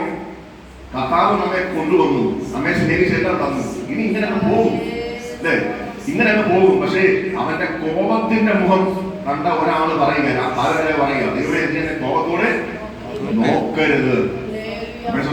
ദൈവത്തിന്റെ കോപത്തോടെ നോക്കിയ ദൈവങ്ങളെ നിന്റെ ഭവനത്തെ പിന്നെ ഒരു മനുഷ്യനെ രക്ഷപ്പെടുത്താൻ പറ്റത്തില്ല. അത് നീ മറന്നു പോകരുത്. അവന്റെ കരുണയേറിയ മുഖം ഓരോ ദിവസവും കണ്ട് തൃപ്തി അടയുന്ന ഭക്തനായി മാറിയില്ലെങ്കിൽ നമ്മുടെ ജീവിതം പലപ്പോഴും ആദ്യത്തേക്കാൾ ഈ അവസാനത്തെ ജീവിതം വളരെ ദുഃഖകരമായിരിക്കും നമ്മൾ മറന്നു പോകരുത്. അതുകൊണ്ട് തെരഞ്ഞെടുത്ത പാത്രങ്ങളായി തെരഞ്ഞെടുത്ത ലെവലിൽ ജീവിപ്പാൻ കർത്താവ് നമ്മളെ വിളിച്ചെങ്കിൽ ആ വിളിയിൽ നമ്മൾ ശക്തരായി തീരണം. പൗലോസ് നമുക്കൊരു മാതൃകയാണ്. അദ്ദേഹം കാണിച്ചു തന്നെ അദ്ദേഹം ഇങ്ങനെ പറഞ്ഞു, തന്റെ സഭയോട് പറഞ്ഞു, തന്റെ അനുയായികളോട് പറഞ്ഞു, നിങ്ങൾ എന്നെ അനുകരിപ്പിൻ. അല്ലെ, അങ്ങനെ പറയാൻ ചങ്കൂറ്റമുള്ള ഒരു വ്യക്തിയായി ഈ തെരഞ്ഞെടുക്കപ്പെട്ട പാത്രമായി കർത്താവ് തെരഞ്ഞെടുത്ത പാത്രമായിരുന്ന പൗലോസിന് പറയാൻ പറ്റും. ദൈവങ്ങളെ നിന്നെ കാണുന്നവർ, നിന്നെ അറിയുന്നവർ, നിന്നെ വായിക്കുന്ന പത്രമായി നിന്നെ കർത്താവ് നിർത്തിയിരിക്കുക. അല്ലെ, മറ്റുള്ളവർ നിന്നെ കാണുമ്പോൾ അവർ വായിക്കുക, ഇവൻ എങ്ങനെയുണ്ട്, ഇവിടെ എങ്ങനെയുണ്ട്, ഇവർ പറയുന്ന വിശ്വാസം ഇവരുടെ ജീവിതത്തിലുണ്ടോ, ഇവരുടെ കുടുംബത്തിലുണ്ടോ. ഇന്ന് എല്ലാ ജാതിയിൽപ്പെട്ടവർക്കും യേശു ആരാണെന്നും എങ്ങനെ ജീവിക്കണമെന്നും എങ്ങനെ നടക്കണമെന്നും നമ്മളെക്കാൾ നന്നായി അവർക്കറിയാം. അവര് നമ്മളെ വാച്ച് ചെയ്യുക. നീ വീട്ടിൽ കിടന്ന് അടി ഉണ്ടാക്കുമ്പോൾ, നീ വീട്ടിൽ കിടന്ന് കള്ളു കുടിച്ച് പ്രശ്നം ഉണ്ടാക്കുമ്പോൾ, നിന്റെ മക്കൾ വീട്ടിൽ കിടന്ന് അടി ഉണ്ടാക്കുമ്പോൾ, നീ വീട്ടിലെ മക്കളെ ഇട്ട് അടിക്കുമ്പോൾ അവര് മനസ്സിലാക്കുന്നു നീ പറയുന്ന വിശ്വാസത്തിൽ നീ നിൽക്കുന്നില്ല. അതിനേക്കാളും നല്ലത് ജാതികളാണെന്ന് അവർ തന്നെ തിരിച്ചറിയുന്നു. കാരണം ജാതികളുടെ വീട്ടിൽ ഒരു രാത്രി വന്ന് കുടിച്ചിട്ട് ചിലവർ മാത്രമേ പ്രശ്നം ഉണ്ടാക്കുന്നവരുള്ളൂ. പക്ഷെ വിശ്വാസിയുടെ വീട്ടിൽ എന്നും അടിയും. ഇന്ന് പല ആൾക്കാരുടെയും ഭവനങ്ങളിൽ മിക്ക ദിവസവും അടിയും അടക്കുക, സമാധാനമില്ല, സന്തോഷമില്ല. എത്ര കഴിച്ചിട്ടും തൃപ്തി വരുന്നില്ല, എത്ര നിന്നിട്ടും തൃപ്തി വരുന്നില്ല, എത്ര ഉണ്ടാക്കിയിട്ടും തൃപ്തി വരുന്നില്ല. മക്കളെ നോക്കുന്നതേ ഇല്ല. മക്കളെ എങ്ങനെ പോയാലും ഞങ്ങൾക്ക് പൈസ ഉണ്ടാക്കണം. ഞാൻ നോക്കിയ കഴിഞ്ഞ ദിവസം 2-3 കുഞ്ഞുങ്ങള് പാപത്തിൽ കിടന്നിട്ടും അവരുടെ അമ്മമാരെ ഞാൻ അവിടെ കണ്ടില്ല. കഴിഞ്ഞ വെള്ളിയാഴ്ച പ്രാർത്ഥനയ്ക്ക് അവരെ ആരെയും കണ്ടില്ല. കാരണം എനിക്കൊരു കാര്യം മനസ്സിലായി, മക്കള് പോയാലും ഞങ്ങൾ കാശ് വേണം. മക്കളില്ലെങ്കിൽ ഞങ്ങൾക്ക് പ്രതികൂല പ്രശ്നങ്ങളൊന്നുമില്ല. കാരണം വെള്ളിയാഴ്ച നാരാജ് കാണാനില്ലെന്ന് പറഞ്ഞ് രാവിലെ എന്നെ വിളിച്ചു. ഞാനൊരു പുള്ളിക്കാരത്തിൽ വരും, നാരാജിന് വേണ്ടി പോസ്റ്റ് പ്രാർത്ഥിക്കാൻ വേണ്ടി വരും. അതുപോലെ ഹരിഹരൻ പോയിട്ട് വേറെ എവിടെ പോയി ഇരിക്കുക. അപ്പൊ അവര് വേണ്ടി പ്രാർത്ഥിക്കാനായിട്ട് അവരുടെ അമ്മയെ കാണും എന്നൊക്കെ നമ്മൾ ആശിച്ചതേ ഉള്ളൂ. പക്ഷേ ഇവരൊന്നും, ഞങ്ങളതിനൊന്നും വില്ലിങ് അല്ല. ഞങ്ങളുടെ കാര്യമായിട്ട് മുന്നോട്ട് പോകും. പ്രായപൂർത്തിയായ മക്കൾ പ്രായപൂർത്തിയായി വരുമ്പോൾ നീ ഓർക്കണം, നിന്റെ കയ്യിൽ അവരെ കിട്ടണമെങ്കിൽ നീ അവർക്ക് വേണ്ടി ഉപസിക്കുകയും പ്രാർത്ഥിക്കുകയും ചെയ്യുന്ന ഒരു വ്യക്തിയായി തീർണം. തെരഞ്ഞെടുക്കപ്പെട്ട പാത്രത്തോട് ആർക്കും ഇത് പറഞ്ഞു നോക്കേണ്ട ആവശ്യമില്ല. ഞാൻ പച്ചയായി പറയുന്നതിന് കാരണം നിങ്ങൾക്ക് ഇന്നും ബോധമില്ലാത്തതുകൊണ്ടാണ്. കാരണം നിങ്ങൾക്കെല്ലാം പണിയാണ് വരുന്നത്. നിങ്ങളുടെ കുഞ്ഞുങ്ങൾക്ക് വേണ്ടി ഒരു ദിവസം ഇത് ഉപസിച്ച് പ്രാർത്ഥിക്കാൻ ഒരു വെള്ളിയാഴ്ച നിങ്ങൾക്ക് വരാൻ കഴിയുന്നില്ല. അങ്ങോട്ട് പറയുകയാണ് ഞങ്ങൾ തിരഞ്ഞെടുക്കപ്പെട്ട പാത്രമാണ്, ഞങ്ങൾ മാനപാത്രമാണെന്ന് പറഞ്ഞുകൊണ്ട് നടന്നാൽ സഹോദര സഹോദരി, മാനം പോകുന്ന വഴി നിങ്ങൾ അറിയില്ല. അതുകൊണ്ട് എനിക്ക് പറയാനുള്ളത്, നീ വെച്ചിരിക്കുന്ന ദൈവപ്രവൃത്തിയെ നീ ആയിട്ട് തള്ളിക്കളയരുത്. കുഞ്ഞുങ്ങൾക്ക് വേണ്ടി പ്രാർത്ഥിക്കാനാണ് ദൈവം തന്നെ ആക്കി വെച്ചിരിക്കുന്നത്. കുടുംബത്തിന് വേണ്ടി പ്രാർത്ഥിക്കാനാണ് കർത്താവ് തന്നെ ആക്കി വെച്ചിരിക്കുന്നത്. നീ പാർക്കുന്ന ദേശം ദൈവത്തിന്റെ മക്കൾ പറയുന്ന ദേശമല്ല. പാരമ്പര്യവും സാത്താന്യ പ്രവൃത്തികളുമുള്ള സാത്താന സിംഹാസനങ്ങളായിരിക്കുന്ന പല സ്ഥലങ്ങളിലാണ് ഞാനും നീ പാർക്കുന്നത്. അവിടെ നീ യുദ്ധം ചെയ്തില്ലെങ്കിൽ, അവിടെ നീ പോരാടുന്നില്ലെങ്കിൽ നിനക്കെതിരെ പിശാച് പോരാടും, നിന്റെ ഭവനത്തിനെതിരെ പിശാച് പോരാടും എന്ന് നീ മറന്നു പോകരുത്. ഞാനൊക്കെ കഴിഞ്ഞ ആഴ്ചയൊക്കെ പ്രിയ മേൽസൂരി വീട്ടിലിരുന്ന് പ്രാർത്ഥിക്കുമെന്ന് കേട്ടപ്പോൾ സന്തോഷം തോന്നി. കാരണം ആ ദേശത്ത് കഴിഞ്ഞ ദിവസങ്ങൾ അവർ പ്രാർത്ഥിക്കാൻ അവർ ഈ പാവത്തിന്റെ പ്രവൃത്തിയിലേക്ക് നടന്നപ്പോൾ അവർക്ക് എണീച്ച് രാവിലെ 5 മണിക്ക് പ്രാർത്ഥിക്കാൻ തുടങ്ങുമ്പോൾ ആരോ വന്ന് പുറത്തൊക്കെ അടിച്ച് നിരപ്പാക്കുക, ഒച്ചപ്പാടുണ്ടാക്കുക, ഭിത്തിയിലടിക്കുന്നു, അവിടെ ഷീറ്റിലടിക്കുന്നു. ഞാനീശന് നോക്കുമ്പോൾ ആരുമില്ല. എന്നാൽ കഴിഞ്ഞ ദിവസം പ്രാർത്ഥിക്കാൻ ആരംഭിച്ചപ്പോൾ ആ ശക്തികളെ ഒന്നും അവിടെ കാണാനില്ല. ദൈവങ്ങളെ, നിന്റെ നേരെ വെല്ലുവിളിക്കുമ്പോൾ നീ വെല്ലുവിളിക്കുന്നില്ലെങ്കിൽ ഓർത്തോ, നിന്നെ അത് പരാജയപ്പെടുത്തും, നിന്റെ മക്കളെ പരാജയപ്പെടുത്തും, നീ പോലും അറിയത്തില്ല. ഞാൻ ഇങ്ങനെ പറയുമ്പോൾ നിങ്ങൾക്ക് എന്നെ പലർക്കും വിഷമം. കാരണം മാസം ഇങ്ങനെ പച്ചയായി തുറന്നു പറയുന്നല്ലോ. ഞാൻ ഇനി എങ്ങനെ പറയണം ദൈവങ്ങളെ? നിങ്ങളുടെ കുഞ്ഞുങ്ങളുടെ ഉത്തരവാദിത്തം എന്റെ അല്ല, നിങ്ങളുടെ ഉത്തരവാദിത്തം. സവേര ഭാഷണങ്ങളിൽ നിങ്ങൾ വിഷയം പറഞ്ഞാൽ ഞാൻ പ്രാർത്ഥിക്കും, പക്ഷേ ഉത്തരവാദിത്വം നിങ്ങളുടെയാണ്. നിങ്ങൾ മറന്നു പോയത്. നിങ്ങളുടെ മക്കൾക്ക് വേണ്ടി നിങ്ങൾ ഉപസിക്കുന്നില്ലെങ്കിൽ, നിങ്ങൾ പ്രാർത്ഥിക്കുന്നില്ലെങ്കിൽ അവരെവിടെ രക്ഷപ്പെടും? അവരുടെ, ഞാൻ ദിവസം പറഞ്ഞു, അവരുടെ പ്രായം 17, 18, 19 ഒക്കെയാണ്. ഈ പിള്ളേരുടെ ഈ പ്രായത്തിൽ ഏറ്റവും കുഞ്ഞുങ്ങൾ തെറ്റിപ്പോകുന്ന പ്രായമാണ്. ഈ പ്രായത്തിൽ അവരെ തെരഞ്ഞെടുത്ത ഒരു പാത്രമാക്കി മാറ്റാൻ ഒരു അപ്പനും അമ്മയ്ക്ക് കഴിയണം. അതിനാണ് നമ്മൾ പ്രാർത്ഥിക്കുകയും ഉപസിക്കുകയും ചെയ്യുന്നത്. ആ സമയവും നമുക്ക് കൂടിയും ഭാരവും കടമില്ലാത്തൊരു ദിവസം നിനക്കുണ്ടോ? നിന്റെ ഭവനത്തിൽ കടമില്ലാത്ത ദിവസങ്ങളുണ്ടോ? കാരണം നിനക്കിരുന്ന് കടവും കടത്തിന്റെ ഭാരമാണ്. കാരണം എന്താണെന്നറിയാമോ? നിന്റെ ഉള്ളത് കൊണ്ട് നീ തൃപ്തി അടയുന്നില്ല. നീ പിന്നെ നിന്റെ ഓട്ടം മുഴുവൻ വെട്ടിപ്പിടിക്കാനാണ്. ഇതൊക്കെ വെട്ടിപ്പിടിച്ച് നീ തിരിച്ചു വരുമ്പോൾ ലോത്ത് ഇഷ്ടംപോലെ വെട്ടിപ്പിടിച്ചു അല്ലേ? നീരോട്ടമുള്ള സ്ഥലം നോക്കി എല്ലാം കെട്ടിടങ്ങളൊക്കെ പണിതു, നല്ല കെട്ടിടങ്ങളിൽ വസിച്ചു. പക്ഷെ കുടുംബം പോയി കേട്ടോ. എല്ലാം വെട്ടിപ്പിടിച്ചു കഴിഞ്ഞപ്പോൾ സോദോം ഗൊമോറയെ നശിപ്പിക്കുവാൻ, അവരുടെ പാപം കണ്ട് നശിപ്പിക്കുവാൻ ദൈവം തീരുമാനിച്ചു. എന്നാൽ ലോത്ത് നീതിമാനായതുകൊണ്ടും ലോത്തിന്റെ സഹോദരൻ അല്ലെങ്കിൽ ലോത്തിന്റെ കൂടെ അബ്രാമിന്റെ കൂടെ ഇറങ്ങി വന്ന എന്നുള്ള ഒരു ചിന്തയും ദൈവത്തിനുണ്ടായിട്ട് ആ അബ്രഹാം നിമിത്തം അവനെ ആ ദേശത്ത് നശിപ്പിക്കാതെ അവന്റെ കുടുംബത്തെ രക്ഷപ്പെടുത്തുവാൻ ദൈവം ചിന്തിച്ചപ്പോൾ ലോത്തിന്റെ ഭാര്യ പൂർണ്ണമായി ലോകത്തിൽ പെട്ടുകിടക്കുക. അവർക്ക് പിന്നെ രക്ഷപ്പെടാൻ പറ്റുന്നില്ല. അവള് ലോകത്തിന്റെ ഇംഗിതങ്ങളിൽ കിടക്കുക. അവർക്ക് ഒരടി മുന്നോട്ട് മാറാൻ പറ്റുന്നില്ല. ദൈവം നശിപ്പിക്കുമെന്ന് പറഞ്ഞിട്ട് പോലും അവർക്ക് മാറാനുള്ള ഇഷ്ടമില്ല. പിന്നെ പിടിച്ചു വലിച്ചുകൊണ്ട് ഓടുക അല്ലേ? ഓടുന്ന വഴി തിരിഞ്ഞു നോക്കരുതെന്ന് പറഞ്ഞവൾ തിരിഞ്ഞു നോക്കി. അവൾ ഉപ്പ് തൂണായി പോയി. മക്കൾ പാപത്തിൽ തന്റെ അപ്പനിൽ നിന്ന് കുഞ്ഞുങ്ങളെ ഉണ്ടാക്കി പാപത്തിന്റെ ദാസന്മാരായി മോവാബികളായി മാറി. കാരണം ഉണ്ടാക്കാനും വെട്ടിപ്പിടിക്കാനും പോകുന്നവരൊക്കെ അവസ്ഥ ഇതാ. യേശുവില്ലാത്ത ഒന്നും എന്റെയോ നിന്റെയോ ജീവിതത്തിൽ ഉണ്ടാകരുത്. യേശു ഉള്ളത് എല്ലാം നമുക്ക് നന്മയാണ്. കർത്താവ് തരുന്നത് എല്ലാം നിനക്ക് നന്മയാണ്. കർത്താവില്ലാത്ത എല്ലാം നിനക്ക് തിന്മയായി വരും. അതുകൊണ്ട് കർത്താവിനെ മുമ്പിൽ വെച്ചുകൊണ്ട് ദാവീദ് പറഞ്ഞതുപോലെ യഹോവയെ ഞാൻ എന്റെ മുമ്പിൽ വെച്ചിരിക്കുന്നു, ഞാൻ കുലുങ്ങി പോകത്തില്ല. യഹോവയെ മുമ്പിൽ വെച്ചുകൊണ്ട് ഓടുന്ന സഹോദര സഹോദരി, നീ കുലുങ്ങുവാൻ, നിന്റെ മക്കൾ കുലുങ്ങുവാൻ യഹോവ സമ്മതിക്കത്തില്ല കേട്ടോ. കാരണം നിന്റെ വഴിയിലൊക്കെ നിന്നെ കാക്കേണ്ടതിന് അവൻ ദൂതന്മാരോട് കൽപ്പിച്ചിട്ടുണ്ട്. നിന്റെ മക്കൾ പോകുന്ന വഴിയിൽ അവരെ കാക്കുവാൻ ദൂതന്മാരോട് അവൻ കൽപ്പിച്ചിട്ടുണ്ട്. അതുകൊണ്ട് അവരെ കുലുങ്ങി പോകുവാൻ ദൈവം സമ്മതിക്കുന്നില്ല.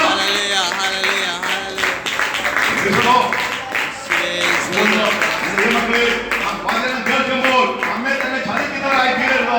വചനം കേൾക്കുമ്പോൾ നമ്മുടെ ഉള്ളിൽ ഒരു ആത്മീയ ചൈതന്യം ഉണ്ടാകത്തക്കവണ്ണം നമ്മുടെ ഹൃദയങ്ങളെ വിട്ടുകൊടുക്കുക.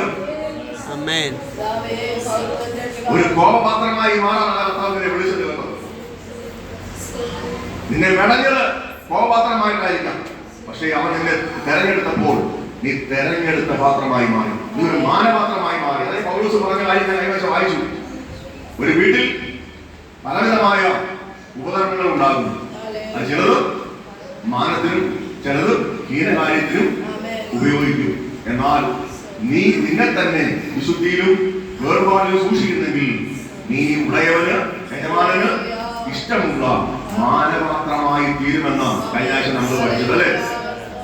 ഇത് ഈ തെരഞ്ഞെടുക്കപ്പെട്ട പാത്രം എഴുതിയ ആ ലേഖനത്തിലാണ് അത് കൊടുത്തിരിക്കുന്നത്. ദൈവങ്ങളെ ഒരു മാനപാത്രമായി ജീവിക്കാനാണ് കർത്താവ് നമ്മളെ വിളിച്ചത് കേട്ടോ. സകലത്തിലും മാനം തന്നു അവൻ നമ്മെ മാനത്തോടെ നടത്തുവാൻ അവൻ ആഗ്രഹിക്കുന്നത്. പക്ഷെ നമ്മൾ മാനക്കെട്ടവരായി മാറുന്നത് കാണുമ്പോൾ നമ്മുടെ കർത്താവ് കരയുന്നുണ്ട് കേട്ടോ. നിന്റെ ശ്വാസം പോകുന്ന സമയം വരെയും നീ യേശുവിന് വേണ്ടി ജീവിച്ചാൽ നിനക്ക് ഒരു നിത്യത ഉറപ്പാണ്. പക്ഷെ നീ ഇന്ന് പകുതി വഴിയിൽ വെച്ച് ലോത്തിനെ പോലെ അവന്റെ കുടുംബത്തെ പോലെ ലോകമായി പോയാൽ ഓർത്തോ, നീ നിന്റെ കുടുംബവും തകരുന്ന വഴി അറിയാത്തൊരു അനുഭവം നിനക്കുണ്ടാകും.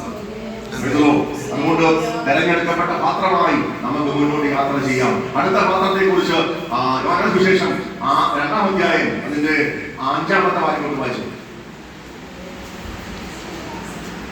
യോഹന്നാൻ സുവിശേഷം 2-ാം അധ്യായം അതിന്റെ 5-ാമത്തെ വാക്യം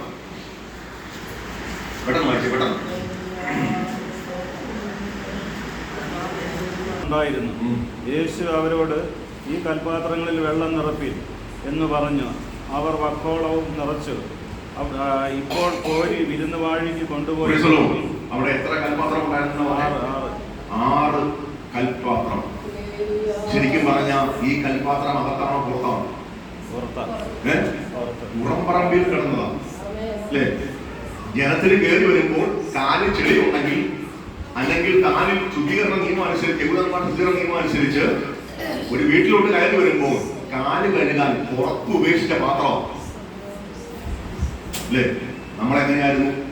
യഹൂദൻ അകത്തെ പാത്രമായി ഇരുന്നപ്പോൾ നമ്മളെവിടെയായിരുന്നു? ഒരു പാട്ടുകാരൻ ഇങ്ങനെ പാടി, ഉറമ്പറമ്പിൽ കിടന്ന എന്നെ നൽകാൻ ഇടം കൊടുത്തു മനസ്സ് നൽകുവാൻ കൃപ ലഭിച്ചു അല്ലേ? പാട്ടൊക്കെ പണ്ട് പാടിക്കൊണ്ടിരുന്ന പാട്ടാണ്, പക്ഷെ നിർത്തി കളഞ്ഞു. പുറംപറമ്പിൽ കിടന്ന നമുക്ക് പറയിച്ചു തരുവാൻ അവന്റെ കൃപ നമുക്ക് ലഭിച്ചു.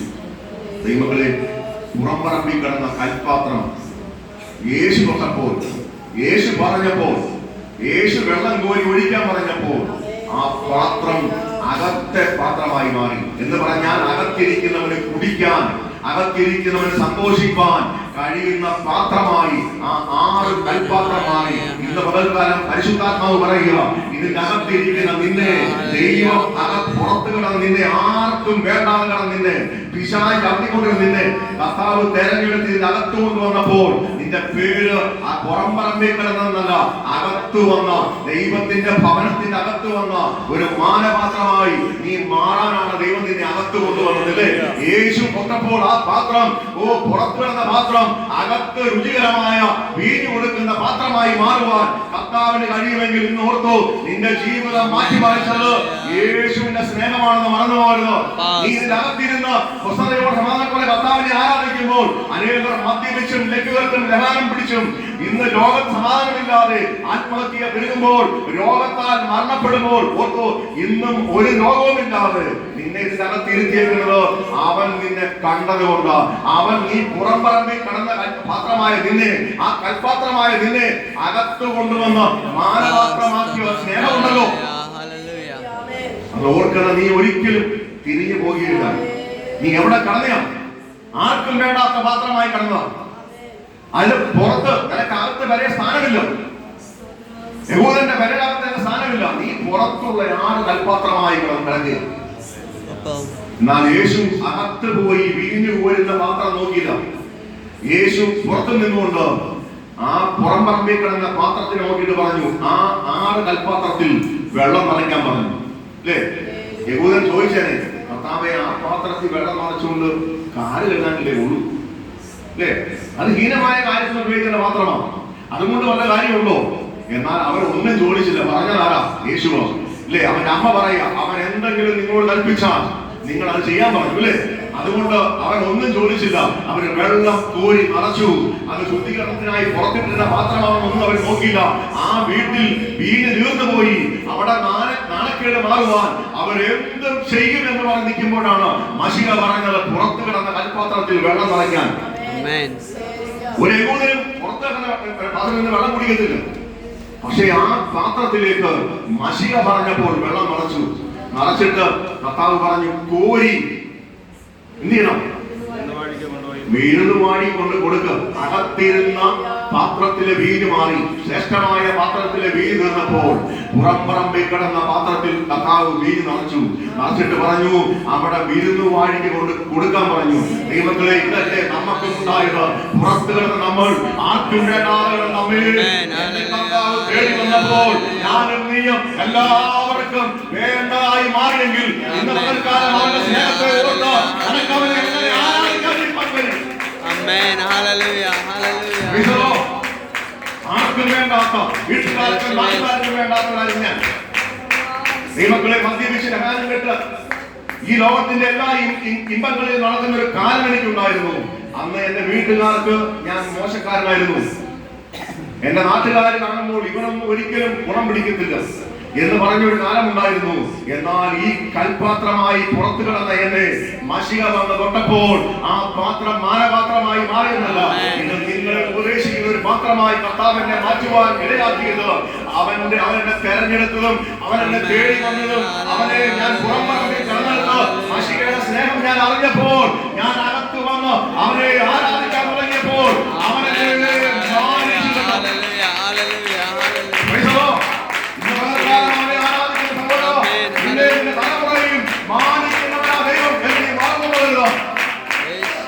ലോകത്തിന്റെ മുമ്പിൽ നീ തകരാറില്ല, നീ തകർന്നു പോകാനല്ല, നിന്റെ തലമുറ തകരാറില്ല. ദൈവം നിന്നെ വിളിച്ചത് മാനിക്കണം.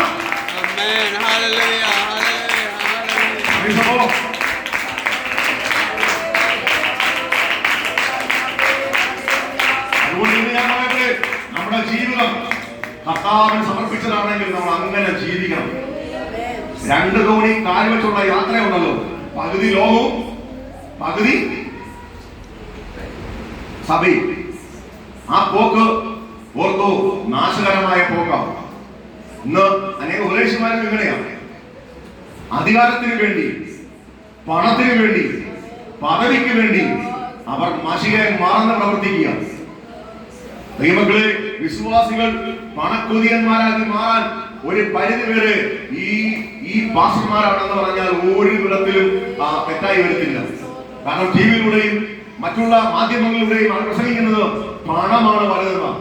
നിനക്ക് പണം കിട്ടും, നിനക്ക് വീട് കിട്ടും, നീ അമേരിക്ക പോകും, നിന്റെ കുഞ്ഞുങ്ങൾ ദേശത്ത് മാനിക്കപ്പെടും, അവര് അങ്ങോട്ട് അനുഗ്രഹിക്കപ്പെട്ടവരായി മാറും, അവർക്ക് പണം കിട്ടും, അവര് ദേശത്ത് അങ്ങോട്ട് ഉയരും എന്നൊക്കെ പറഞ്ഞ് നിന്നെ പിടിച്ച് വണ്ടി കെട്ടുമ്പോൾ നീ ഓർത്തോ, നിന്റെ ജീവിതം വിശുദ്ധമല്ലെങ്കിൽ ഇതൊന്നും നിനക്ക് പ്രയോജനമായി വരത്തില്ല. നിന്റെ ജീവിതം വിശുദ്ധമാണെങ്കിൽ ഇതെല്ലാം നിനക്ക് പ്രയോജനമായി വരും. ജീവിത വിശുദ്ധി കാക്കാൻ കഴിയുന്നില്ലെങ്കിൽ നമ്മുടെ പ്രസംഗം കൊണ്ടോ, നമ്മുടെ പാട്ട് കൊണ്ടോ, നമ്മുടെ ആരാധന കൊണ്ടോ, നമ്മുടെ ആത്മീയ ജീവിതം കൊണ്ടോ നമുക്ക് ഒരു ഗുണവും ഇല്ല കേട്ടോ. അതുകൊണ്ട് മക്കളെ, ഞാനും നിങ്ങളും വിശുദ്ധന്മാരായിരിക്കാനാണ് കർത്താവ് നമ്മളെ വിളിച്ചത്. അത് നമ്മൾ മറന്നു പോകരുത്. നമ്മൾ പ്രാർത്ഥിക്കുന്നവരും നമ്മൾ ദേശത്ത് കരഞ്ഞ് ദൈവത്തെ കർത്താവിന്റെ മുമ്പിൽ നിന്ന് കരഞ്ഞ് ആ ഇരമ്യാവിനെ പോലെ ദേശനിവാസികൾക്ക് വേണ്ടി പ്രാർത്ഥിക്കുന്നവരായി മാറാനാ ദൈവം നമ്മളെ തെരഞ്ഞെടുത്തത്. അല്ലാതെ മറ്റേ അവകാശനെ പോലെ നിന്നെ ഞാൻ ഉന്നതനാക്കാം എന്ന് പറഞ്ഞ് തെരഞ്ഞെടുത്തല്ല കേട്ടോ. എന്റെ ചേട്ടന്റെ 3 മക്കളും അയർലൻഡില്ല, ഇഷ്ടം പോലെ കാശുണ്ട്. അയാളെ പോലെ ആക്കാമെന്ന് പറഞ്ഞല്ല എന്നെ വിളിച്ചത്. അയാൾക്കില്ലാത്ത മറ്റൊന്ന് തരാമെന്ന് പറഞ്ഞ കർത്താവ് എന്നെ വിളിച്ചത് അല്ലേ. അയാൾക്ക് ലഭിക്കാത്ത സ്വർഗത്തിലെ ആ മണിമോടത്തിലിരിക്കുന്ന യേശുവിന്റെ കൂടെ ഇരുത്താമെന്നുള്ള വാഗ്ദത്തം തന്നെ എനിക്കാം. അയാൾക്ക് ഈ ലോകത്ത് അശ്വരമായ ഈ ലോകത്ത് 10, 15, 20 വർഷം ഇനി മുന്നോട്ട് ജീവിച്ചോട്ടെ. ആ 20 വർഷം കൊണ്ട് തീരുന്ന പ്രത്യാശയോ, എന്നാൽ എന്റെ പ്രത്യാശയ്ക്ക് ഭംഗം വരികയില്ല.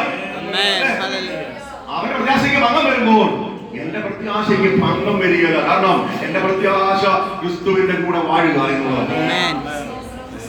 മക്കളെ, അതുകൊണ്ട് ഞാൻ പറയട്ടെ, നമ്മുടെ ജീവിതം ഇന്ന് ഈ ലോകത്തിന് അടിയറവ് പറയരുത്. പൗലോസ് പറഞ്ഞതുപോലെ നന്മയും പൂർണ്ണ പ്രസാദവും ഇങ്ങനെ തിരിച്ചറിഞ്ഞ് മനസ്സ് പുതുക്കി രൂപാന്തരപ്പെടുന്നവനായി നമ്മൾ മാറണം. എന്നാൽ മാത്രമേ നമുക്കൊരു മാനപാത്രമായി ജീവിക്കാൻ കഴിയുകയുള്ളൂ. ഇവിടെ പറഞ്ഞല്ല, കൽപാത്രം അല്ലെ, ആർക്കും വേണ്ടാതെ പുറത്തു കിടന്ന കൽപാത്രത്തെ മഷിക തൊട്ടപ്പോൾ എന്ന് പറഞ്ഞാൽ ഓർക്കണം, യേശുവിന്റെ ആദ്യത്തെ അത്ഭുതം അല്ലേ, യേശുവിന്റെ 1ാമത്തെ അത്ഭുതമാണ്.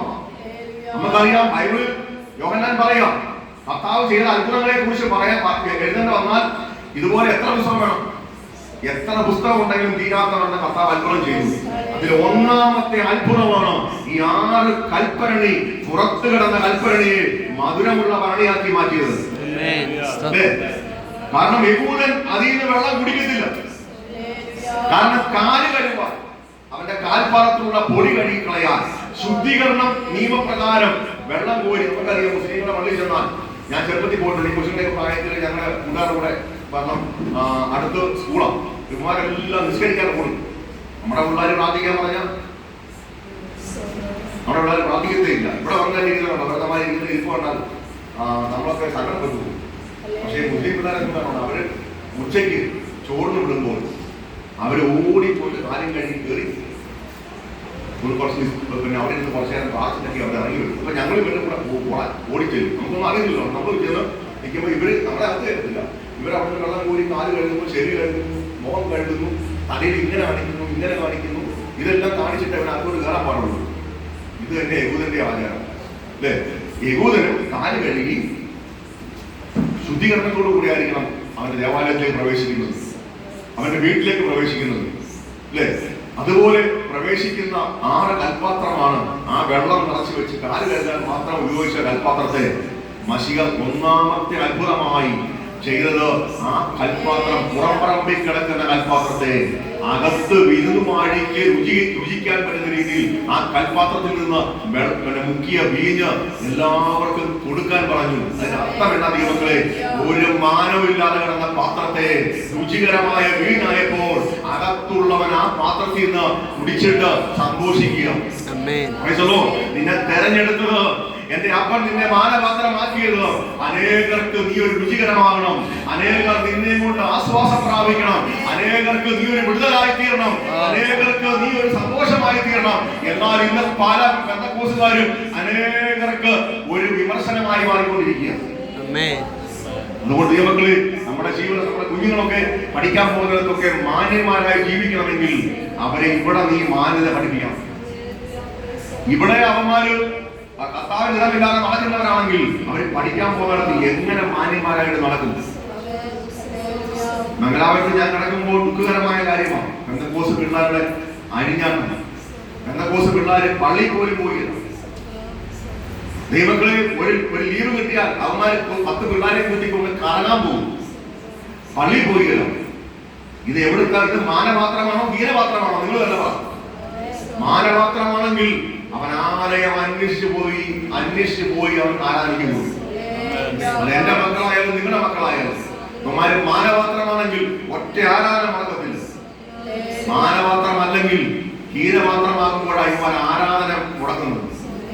ആരാധന മുടക്കുന്നത് ഓർക്കോ. വെള്ളിയാഴ്ച അവിടെ ഇരുന്നോട് ഫയർ കളിക്കുക, അനിയന്മാരെയും പെങ്ങളെയും പറഞ്ഞു വിട്ടു. അവൻ അവിടെ വെട്ടിക്കിട്ടിട്ട് വെടിക്കുക.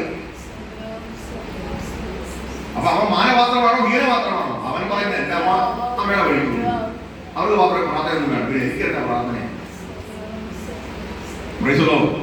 നീ കാണിച്ചു കൊടുക്കണം മാതൃക. നിന്റെ മക്കൾക്ക് ആരാധന എന്താ, ഉപവാസ പ്രാർത്ഥന എന്താ, വെള്ളിയാഴ്ച പ്രാർത്ഥന എന്താണെന്ന് നീ അതിന്റെ വില മനസ്സിലാക്കി ചെയ്യുമ്പോഴാണ് നിന്റെ മക്കൾ ആ വിലയിലേക്ക് വരുന്നത്. മാസമായ ഞാൻ എന്റെ വീട്ടിലെ കുടുംബ പ്രാർത്ഥനയിലും എന്റെ ആരാധനയിലും എന്റെ പ്രസംഗത്തിലും വിശുദ്ധിയിലും വേർപാടിലുള്ള ജീവിതത്തിലൊക്കെ എന്റെ കുഞ്ഞുങ്ങൾ എന്നെ പഠിക്കുമ്പോൾ ഞാൻ ക്ലിയർ അല്ലെങ്കിൽ അവരെന്നേക്കാൾ 10 മടങ്ങ് മോശക്കാരായി മാറും. അതുകൊണ്ട് ദൈവമക്കളെ, ഇതൊരു കളിയല്ല കേട്ടോ. ആത്മീയ ജീവിതം ഒരു കളിയല്ല, ആത്മീയ ജീവിതം ഒരു അനുഭവമാണ്. ഈ അനുഭവത്തിൽ ജീവിക്കണം. ഇത് എനിക്ക് ലഭിച്ചിരിക്കുന്ന ഒരു അനുഭവമാണ്. ക്രിസ്തുവിന്റെ കൂടെ വാഴുക എന്നുള്ളത്, ക്രിസ്തുവിന്റെ കൂടെ നടക്കുക എന്നുള്ള അനുഭവമാണ്. ആ അനുഭവത്തിലൂടെ നടന്നില്ലെങ്കിൽ നമ്മൾ കാലുകളിൽ വീഴുമെന്നുള്ളത് 100% ഉറപ്പാണ്. അതാണ് സഭയിൽ നിന്ന് നമുക്ക് ലഭിക്കുന്നത്. സഭ കർത്താവ് കൂട്ടായ്മ വെച്ചിരിക്കുന്നതിന്റെ കാരണം, കൂട്ടായ്മയിൽ നിന്ന് നിനക്ക് പല അറിവുകൾ കിട്ടും. നിനക്ക് അറിയാത്ത പല മേഖലയിലൂടെ ദൈവജനം നിന്നെ പഠിപ്പിച്ച് നിന്നെ തികഞ്ഞവനാക്കാൻ വേണ്ടിയാ കൂട്ടായ്മ വെച്ചിരിക്കുന്നത്. ആ കൂട്ടായ്മ മുടക്കിയാൽ നീ എങ്ങനെ തികഞ്ഞവനാകും? നീ എങ്ങനെ കർത്താവിന്റെ കൂടെ നടക്കും? അതുകൊണ്ട് സഹോദരന്മാരെ, സഹോദരിമാരെ, ഇന്ന് പലർക്കാലം ദൈവാത്മാവ് പറയുക, നിന്റെ ജീവിതം വിശുദ്ധമായി മുന്നോട്ട് പോകണം. ഈ കൽപാത്രത്തെ പോലെ ഒരിക്കൽ നീ പുറംപറമ്പിൽ കിടന്നതാ. കൽപാത്രത്തെ കുറിച്ച് പറയുന്നത് എന്ത് കൽപാത്രം? എന്നാൽ ഇവിടെ വന്നപ്പം എന്നാ പോരാ, ഒന്ന് ഓർത്തു വയ്ക്കേ അച്ഛാ, ഒന്ന് ഓർത്തു വയ്ക്കേ. വീരത്തോടെ വന്നപ്പം ഉറപ്പായിരുന്നു. ഇവിടെ ഞാൻ വന്നിടയ്ക്ക് എന്റെ ദൈവമേ, മാൻ ഇങ്ങനെ ചെവി പിടിച്ചിരിക്കുന്നവരാണ് നിൽക്കുന്നത്, എന്തെങ്കിലും കിട്ടുമെന്ന് അറിയാൻ വേണ്ടി. ഇപ്പൊ തൃപ്തിയൊക്കെ പ്രാപിച്ച് സാധാരണത്തിലേക്ക് വന്നപ്പോ ഇവിടെ കൽപാത്രം, എന്ത് കൽപാത്രം? മാനപാത്രം, എന്ത് മാനപാത്രം? അതൊക്കെ പണ്ട്. ഇപ്പൊ മാനം വേണ്ട, കാശ് കൊടുക്കും അല്ലേ? പെന്തക്കോസ്തുകാർക്കെല്ലാം ഞാൻ മനസ്സിലാക്കി കാശ് മതി, പാസ്റ്റർമാർക്കെല്ലാം കാശ് മതി.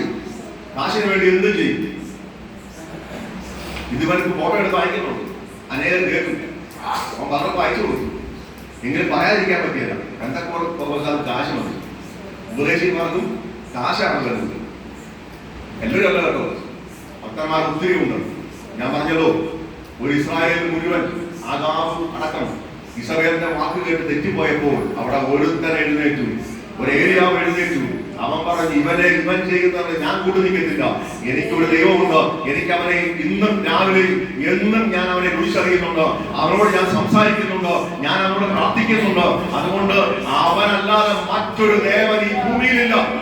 ഇസ്രായേലേ, നീ രണ്ട് തോണി കാൽ വെക്കരുത്. ഒന്നെങ്കിൽ നീ ബാലിന്റെ കൂട്ടത്തിൽ, അല്ലെങ്കിൽ യഹോവയുടെ കൂട്ടത്തിൽ. രണ്ട് തോണി കാൽ വെച്ചുള്ള യാത്ര വേണ്ട എന്ന് പറഞ്ഞാൽ ഒരുത്തർ എഴുന്നേറ്റ് വിളിച്ചു പറഞ്ഞു.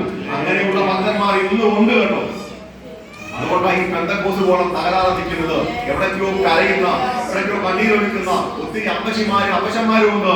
ഒത്തിരി പാസ്റ്റർമാർ, പ്രായം ചെന്ന പാസ്റ്റർമാർ ഇന്നും കരയുന്നുണ്ട്. പുതിയ തലമുറയെ കണ്ട് അവരുടെ ആരാധനയും അവരുടെ അഹങ്കാരവും കണ്ട് കരയുന്ന, നിലവിളിക്കുന്ന ഒത്തിരി പ്രായം ചെന്ന അപ്പച്ചന്മാരുണ്ട്, അനുഭവമുള്ളവരുണ്ട്, കരയുന്നവരുണ്ട്, പ്രാർത്ഥിക്കുന്നവരുണ്ട്.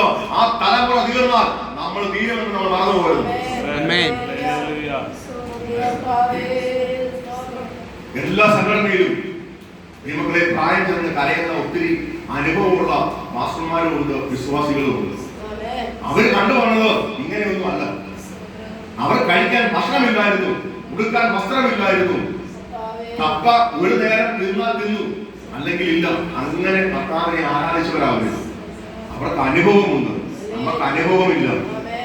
നമ്മൾ നമ്മുടെ പിതാക്കന്മാരുടെ കണ്ണുനീരും പ്രയാസങ്ങളൊന്നും നമുക്കറിയത്തില്ല. നമ്മൾ പെന്തക്കോസ്തിലോട് വന്നപ്പോൾ തന്നെ സമൃദ്ധിയുടെ ആ നന്മ നമുക്ക് ലഭിച്ചു എന്ന് പറഞ്ഞാൽ ആഹാരത്തിന് ഒരു കുറവുണ്ട്. ആഹാരം വേണ്ടാതെ എടുത്ത് കളയുക. എന്നാൽ പിതാക്കന്മാർ ഒന്നുമില്ലാതെ അവനെ ആരാധിച്ചത്. അവരിങ്ങനെ പാടി, വെള്ളിയും പൊന്നൊന്നുമല്ല ക്രിസ്തേശുവിൻ നാമത്തിനാ, വെള്ളിയും പൊന്നൊന്നുമല്ല ക്രിസ്തേശുവിൻ നാമത്തിനാ, അത്ഭുതങ്ങൾ അടയാളങ്ങൾ നടന്നിടുമേ ഭുജബലത്താ. അത്ഭുതങ്ങൾ അടയാളങ്ങൾ നടന്നിടുമേ തൻ ഭുജബലത്താ. യേശുവിൻ നാമം ഈ ഭൂമിയിലെങ്ങ് ഉയർത്തിടാ. അത്ഭുതമേശുവിൻ നാമം ഈ ഭൂമിയിലെങ്ങും ഉയർത്തിടാ. അവരങ്ങനെ പാടി അല്ലേ? വെള്ളിയും പോലൊന്നുമല്ല അവർക്ക് വിഷയം. ഈ ലോകത്തിന്റെ ഒരു പണമോ ഒരു മാനോ അവർ നോക്കിയില്ല. ഉടവുണിക്ക് മറുപടിയില്ലെങ്കിലും അവർ ഒന്നേ ഉള്ളെങ്കിലും അലക്കി തേച്ച് വെളുപ്പിച്ച് ഒന്നിനും കുറവില്ലാതെ ഈ കറുത്ത വൈകിട്ട പുസ്തകം എടുത്ത് രാവിലെ ഇറങ്ങിയാൽ വൈകുന്നേരം വരെ വെള്ളം മാത്രം കുടിക്കാൻ കിട്ടുന്ന ഒരു കാലത്തും അവരെ മഷികയെ സ്നേഹിച്ചു. അതുകൊണ്ട് ഇന്ന് പെന്തക്കോസ്ത് കോളത്തിലേക്ക് വരുന്ന പുതുതലമുറക്കാരായ നമുക്ക് മാന്യമായി ജീവിക്കാൻ നമ്മെ തെരഞ്ഞെടുത്ത കർത്താവ് നമുക്ക് ഒന്നിനും കുറവില്ലാതെ നമ്മെ നടത്തുക. എന്നാൽ അവരെല്ലാം കഷ്ടതയിലൂടെയാണ് ഈ പെന്തക്കോസ്ത് കോളം കേരളത്തിൽ പണിഞ്ഞെടുത്തത് കേട്ടോ. നമ്മളത് മറന്നു പോകരുത്. നമുക്ക് ഇന്ന് എല്ലാം ഉള്ളത് കൊണ്ടാണ് നമുക്ക് ആദ്യം കൂടിയത്. ഒന്നും ഇല്ലായിരുന്നെങ്കിൽ ഒരാദ്യം നമുക്കില്ലായിരുന്നു. എല്ലാം കിട്ടിയപ്പോൾ നമുക്കിത് കർത്താവിനെ വേണ്ട. കർത്താവ് ഒരു അടഞ്ഞ അധ്യായമായി മാറി. പിന്നെ ഉപദേശി പറഞ്ഞാൽ ഇഷ്ടപ്പെടുന്നു. ഇപ്പൊ എനിക്കറിയാം, ഞാൻ ഇവിടെ ഇരിക്കുന്ന മിക്ക ആൾക്കാരുടെ മുഖം ഞാൻ കാണുന്നു. സന്തോഷമുള്ള മുഖം ഈ ഫ്രണ്ട് നിലയിലിരിക്കുന്നവർ മാത്രമേ ഉള്ളെന്ന് എനിക്ക് തോന്നുന്നു. ബാക്കി എല്ലാവരുടെയും മുഖം കണ്ടു കഴിഞ്ഞാൽ പെറ്റ തള്ള പോലും സഹിക്കരുത്. അങ്ങനത്തെ മുഖം കൊണ്ടായിരിക്കുന്നത്. ഞാൻ നിങ്ങളെ നോക്കി ആണല്ലോ പ്രസംഗിക്കട്ടെ എന്ന് ഓർക്കുമ്പോൾ എനിക്ക് സങ്കടം. ദൈവങ്ങളെ, നമ്മുടെ ജീവിതം നമ്മൾ വിശുദ്ധിയെ കുറിച്ച് കേൾക്കുമ്പോൾ നമുക്ക് ഇഷ്ടമല്ല, നമുക്ക് അനുഗ്രഹത്തെ കുറിച്ച് കേൾക്കുന്നേ നമുക്ക് ഇഷ്ടം. പക്ഷേ ഞാൻ പറയുന്നത് വിശുദ്ധി ഇല്ലാതെ നീ അങ്ങോട്ട് പോകുമോ? ഇവിടെ നീ ഇന്ന് കണ്ട് നാളെ മാടിപ്പോകുന്ന വയലിലെ പുല്ല് പോലെയാ ഞാൻ നീയും. ഒരു സുപ്രഭാതത്തിൽ 48 വയസ്സുകാരനായ ആരോഗ്യമുള്ള ഞാൻ ഒരു സുപ്രഭാതത്തിൽ കിടന്ന കിടപ്പിൽ മലമൂത്ര വിസർജനം ചെയ്യേണ്ട ആളായി മാറിയെങ്കിൽ ദൈവത്തിന് ആരോഗ്യവും നിന്റെ ആ പണവോ പ്രതാപോ ഒന്നും ദൈവം മുമ്പാകെ ചെലവാകത്തില്ല കേട്ടോ. എന്നാൽ ഇന്ന് ഞാൻ നേരെ നിൽക്കുന്നുണ്ടെങ്കിൽ അത് എന്നെ അങ്ങോട്ട് കൊണ്ടുപോയി ഒന്നും കൂടെ തികഞ്ഞവനാക്കി പുറത്തു കൊണ്ടുവന്ന അവന്റെ സ്നേഹത്തെയാണ് ഞാൻ പ്രസംഗിക്കുന്നത്. ക്യാൻസർ രോഗി 6 മാസം കൊണ്ട് ഇതുപോലെ നിന്ന് പ്രസംഗിക്കാൻ പറ്റുമെന്ന് എനിക്ക് തോന്നുന്നില്ല. കാരണം ഞാൻ അവിടെ എന്റെ കൂടെ വന്ന പല ക്യാൻസർ രോഗികളെ ഞാൻ കണ്ടിട്ടുണ്ട്. അവിടെ നടക്കാൻ പോലും വയ്യ. അവര് നടക്കുന്നത് തന്നെ വരച്ചാണ്. നമ്മുടെ ക്യാൻസറുടെ ചേട്ടത്തിക്ക് ഇവിടുന്ന് അത്രയും പോലും നടക്കാൻ പറ്റിയെന്ന് പറയുന്നത്. ഒരു ക്യാൻസർ രോഗി എന്ന് പറഞ്ഞാൽ അവന്റെ ശരീരത്തെ ബന്ധിക്കുകയാണെന്നാണ് ഞാൻ മനസ്സിലാക്കിയത്. ബന്ധിച്ചുകളായി നമ്മുടെ ശരീരം പിന്നെ ഒന്നിനെ കൊള്ളത്തില്ല, നിർജീവ അവസ്ഥയിലേക്ക് കൊണ്ടുവരിക. അവിടെ നിന്ന് ദൈവം ഒരു പുതുതം തന്നതുകൊണ്ടാണ് ഇന്ന് നിങ്ങളുടെ മുന്നിൽ പ്രസംഗിക്കുന്നത്. അതുകൊണ്ട് ദൈവങ്ങളെ, എനിക്ക് ഇങ്ങനെ പ്രസംഗിക്കാൻ പറ്റൂ. കാരണം അവന്റെ സ്നേഹത്തെ അല്ലാതെ എനിക്കൊന്നും പ്രസംഗിക്കാനില്ല. ഈ ഭൂമിയിലെ ഒരു നന്മയും ഞാൻ എന്റെ മക്കളോട് പറഞ്ഞത്, ഈ ഭൂമിയിൽ ഒത്തിരി വെട്ടിപ്പിടിക്കാനുള്ള ഓട്ടം വേണ്ട. ആവശ്യത്തിന് കിട്ടിയാൽ ബാക്കി കർത്താവിന്റെ വേല ചെയ്യും. ലഭിക്കുന്ന സമയം അവന് വേണ്ടി ഓടുക, അവന് വേണ്ടി അധ്വാനിക്കുക. അല്ലാതെ ഈ ഭൂമിയിൽ നമുക്ക് എന്ത് നന്മയാണ് ദൈവങ്ങളെ ഓടുന്നത്? ഇവിടെ നമ്മൾ എന്ത് പ്രാപിച്ചാലും ഒരു നിമിഷം കൊണ്ട് മാഞ്ഞു പോകുന്ന മനുഷ്യനാണ് നമ്മൾ. ഇവിടെ കിട്ടുന്നതൊന്നും നമുക്ക് ശാശ്വതമല്ല. ഞാൻ കഴിഞ്ഞ ആഴ്ച പറഞ്ഞു, നമ്മൾ എത്ര സമ്പാദിച്ചാലും നമ്മൾ എത്ര ഉണ്ടാക്കിയാലും നമ്മൾ വയസ്സനായി കഴിയുമ്പോൾ ആരായിരിക്കും നമ്മുടെ അധികാരം നടക്കുന്നത്? മക്കളാ. അവര് പറയുന്നിടത്തേ പോകാൻ പറ്റും. പുലി പോലെ നടന്ന അമ്മച്ചി വീരസഭയുടെ മുമ്പിൽ ആനപ്പാപ്പാനായി മാറി. വീരസഭരി ആനപ്പാപ്പാൻ, അമ്മച്ചി ആന. ഇടത്തോട്ട് തിരിയ അമ്മേ, വലത്തോട്ട് തിരിയ അമ്മേ, അങ്ങോട്ട് നടക്കമ്മേ, ഇവിടെ ഇരിക്കമ്മേ എന്ന് പറയുന്നിടത്തൊക്കെ ആ പാവം ഒന്ന് ഇരുന്നു. കാരണം അതേ എഴുതിക്കൂ. ഞാൻ ഇത് പറഞ്ഞത് സൗകര്യം പറയാൻ പോകുന്നേ. ഇവൻ പറയും ഇങ്ങോട്ട് തിരിയമ്മേ, അങ്ങോട്ട് തിരിയമ്മേ എന്ന് പറയുന്ന ഒരു കാലം വരാൻ പോകുമോ? നമ്മളെയൊക്കെ നടത്തുന്നത് ആ യേശു പറഞ്ഞത്, യവനനെ നീ യവനക്കാരനായിരിക്കും, നിനക്ക് ഇഷ്ടമുള്ളത് പോകാം. പക്ഷെ നീ വയസ്സനാകുമ്പോൾ നിനക്ക് ഇഷ്ടമില്ലാത്തടത്തേക്ക് നിന്നെ കൊണ്ടുപോകും. അല്ലേ? അത് എല്ലാ മനുഷ്യന്റെയും വയസ്സ് എന്നാൽ നീ ഇന്ന് ഉണ്ടാക്കി വെച്ച നന്മയൊക്കെ നിന്റെ മക്കൾ പറയുമ്പോൾ നീ ഇരിക്കണം. അതാണ് വ്യവസ്ഥ. അല്ലേ? ഇപ്പൊ നമ്മുടെ ആ അപ്പച്ചൻ പറയാണ്, എനിക്ക് കൂത്തറയിൽ പോകണം. വിടുവോ മോൻ? വിടുവോ സാറേ? വിളിയല്ല, അവിടെ പോയിരിക്കാം അച്ഛനോടെ. അല്ലേ? പുള്ളിക്കാരൻ എപ്പോഴും പറയുന്നത് എനിക്ക് കൂത്തറയിൽ പോകണം, കൂത്തറയിൽ പോകണം. പുള്ളി പട്ടം ജില്ലയാണ്, പട്ടണ ജില്ലയിൽ കൂത്തറയിൽ പോകണം, കൂത്തറയിൽ പോകണം. അവിടെ പോയിരിക്കാം അച്ഛനോട്. കാരണം പുള്ളി ആഗ്രഹം പറയും, നടക്കില്ല. ഈ ഒരു അവസ്ഥയിലേക്ക് നമ്മളൊക്കെ താമസിക്കാതെ വരും ദൈവങ്ങളെ. അതുകൊണ്ട് ഇവരും വരും, ഈ മക്കളായ ഇവരും ഇനി ഒരു 10-25-30 വർഷം കൂടെ ഈ ഭൂമി ഉണ്ടെങ്കിൽ അവരും ഇതുപോലെ ആയിരിക്കും. അവരുടെ മക്കൾ അവരെ കഴിക്കും. അതുകൊണ്ട് ദൈവങ്ങളെ, ഇവിടെ ഉണ്ടാക്കുന്നതൊന്നും നമുക്ക് സന്തോഷമല്ല. ഇവിടെ ഉണ്ടാക്കുന്നതൊക്കെ നമുക്ക് സങ്കടങ്ങളാകട്ടോ. പക്ഷെ നമ്മുടെ അയൽനാഥനുമായിട്ടുള്ള ബന്ധം നമുക്ക് ഒരു സങ്കടവും നമുക്ക് വേണ്ട. കാരണം നമുക്ക് വേണ്ടി അവൻ ഒരുക്കിയിട്ട് മണിയറ വാസമുണ്ടല്ലോ, അത് നമ്മുടെ സന്തോഷമാണ്. അത് ഓർക്കുമ്പോഴാണ് ഒരു ഭക്തൻ പറയുന്നത്, ഈ കാണുന്നതോ താൽക്കാലികം, കാണാത്തതോ നിത്യം. ലഘു നേരത്തേക്കുള്ള നമ്മുടെ ലഘുവായ കഷ്ടം അത്യന്തം അനവധികമായി തേജസ്സിന്റെ നിത്യധനം പ്രാപിപ്പാൻ. നിങ്ങളെ അങ്ങനെ പറയാൻ കഴിയണമെങ്കിൽ ആ ഉയരെയുള്ളതൊന്ന് കാണണം കേട്ടോ. അങ്ങോട്ടൊന്ന് നോക്കണം. അതിനു വേണ്ടിയാണ് നിങ്ങളെയൊക്കെ ഞാൻ ഇന്ന് പലക്കാരും ക്ഷണിക്കുന്നത്. ദൈവങ്ങളെ, നിങ്ങൾക്ക് എന്തെങ്കിലും പ്രസംഗിച്ച് നിങ്ങളെ പറഞ്ഞയക്കുക എന്നുള്ളതല്ല, നിങ്ങൾ യേശുവിന്റെ ആ സ്നേഹം അറിഞ്ഞുകൊണ്ട് നിത്യതയിൽ അവൻ നമുക്ക് വേണ്ടി ഒരുക്കുന്ന പട്ടണം അബ്രഹാം കൂടാരങ്ങളിൽ പാർത്തുകൊണ്ട് കണ്ടതുപോലെ നാം ഒന്ന് കാണാനിടയാകും. ദൈവം ശില്പിയായി നിർമ്മിച്ചത് കൂടാരത്തിൽ ഇരുന്നുകൊണ്ട് അബ്രഹാം കണ്ടപ്പോൾ ലോത്ത് താൻ ശില്പിയായി നിർമ്മിക്കുന്ന കെട്ടിടം നോക്കിക്കൊണ്ടിരുന്നു. അല്ലേ? അവസാനം കുടുംബം തകർന്നില്ലേ? മക്കൾ തകർന്നില്ലേ? മക്കളുടെ ജീവിതം എന്തായി? മക്കളുടെ ജാതിയുടെ പേരെന്തായി? ഇസ്രായേൽ എന്നുള്ള പേര് മാറി. യഹൂദൻ എന്നുള്ള പേര് മാറി, മോവാബിയനായി മാറി. ഈ മക്കളെ, അതുകൊണ്ട് പെന്തക്കോസ് എന്നുള്ള പേര് മാറി, നാളെ അന്തിക്കോസ് എന്നുള്ള പേരാകരുത്. അങ്ങനെ നമ്മൾ ഓടരുത്. നമ്മുടെ കുഞ്ഞുങ്ങളെ അങ്ങനെ വിടരുത്. നമ്മൾ അവരെ ദൈവസ്നേഹത്തിൽ വളർത്തി ശക്തമായി അവരോട് കർത്താവിനെ കുറിച്ച് പറയുകയും അവരുടെ മുമ്പിൽ ഉത്തമ മാതൃകയായി ജീവിക്കുകയും ചെയ്താൽ നമ്മുടെ മക്കൾ അനുഗ്രഹിക്കപ്പെടും. അവരൊരു മാനപാത്രമായി തീരും.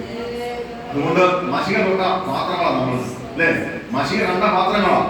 മഷിക ശുദ്ധീകരണമില്ലാതെ കിടന്ന, അല്ലെങ്കിൽ അകത്ത് കയറ്റാൻ കൊള്ളാതെ കിടന്ന പാത്രങ്ങളായിരുന്നു നമ്മൾ. നമ്മളെ അകത്ത് കയറ്റി സഭയുടെ ഉള്ളിൽ കയറ്റി ഇരുത്തിയത് മഷികയുടെ സ്നേഹമാണെന്ന് മറന്നുപോയത്. അതുകൊണ്ട് അവരെ നമ്മൾ തള്ളിക്കളയുന്നവരായി മാറരുതെന്ന് എനിക്കിന്ന് പറയാനുള്ളൂ. അടുത്ത ഒറ്റ പാത്രം കൂടെ പറഞ്ഞ് ഞാൻ എൻ്റെ ദൂത് അവസാനിപ്പിക്കുക. നമുക്ക് വായിക്കാം.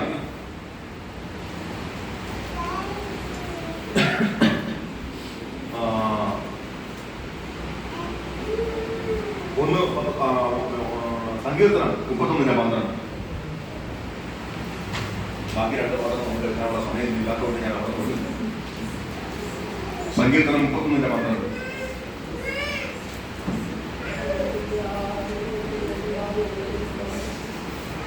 മരിച്ചുപോയവരെ പോലെ എന്നെ മറന്നു കളഞ്ഞിരിക്കുന്നു. ഞാൻ ഒരു ഉടഞ്ഞ പാത്രം പോലെ ആയിരുന്നു. അതൊക്കെ വായിക്കണം. നമുക്ക് അത് വായിക്കാൻ ഒത്തിരി സമയം നമ്മൾ പ്രസംഗിക്കേണ്ടതായിട്ട് വരും. അതുകൊണ്ട് നമുക്ക് 2 കൊരിന്ത്യർ 4:7 പറയും.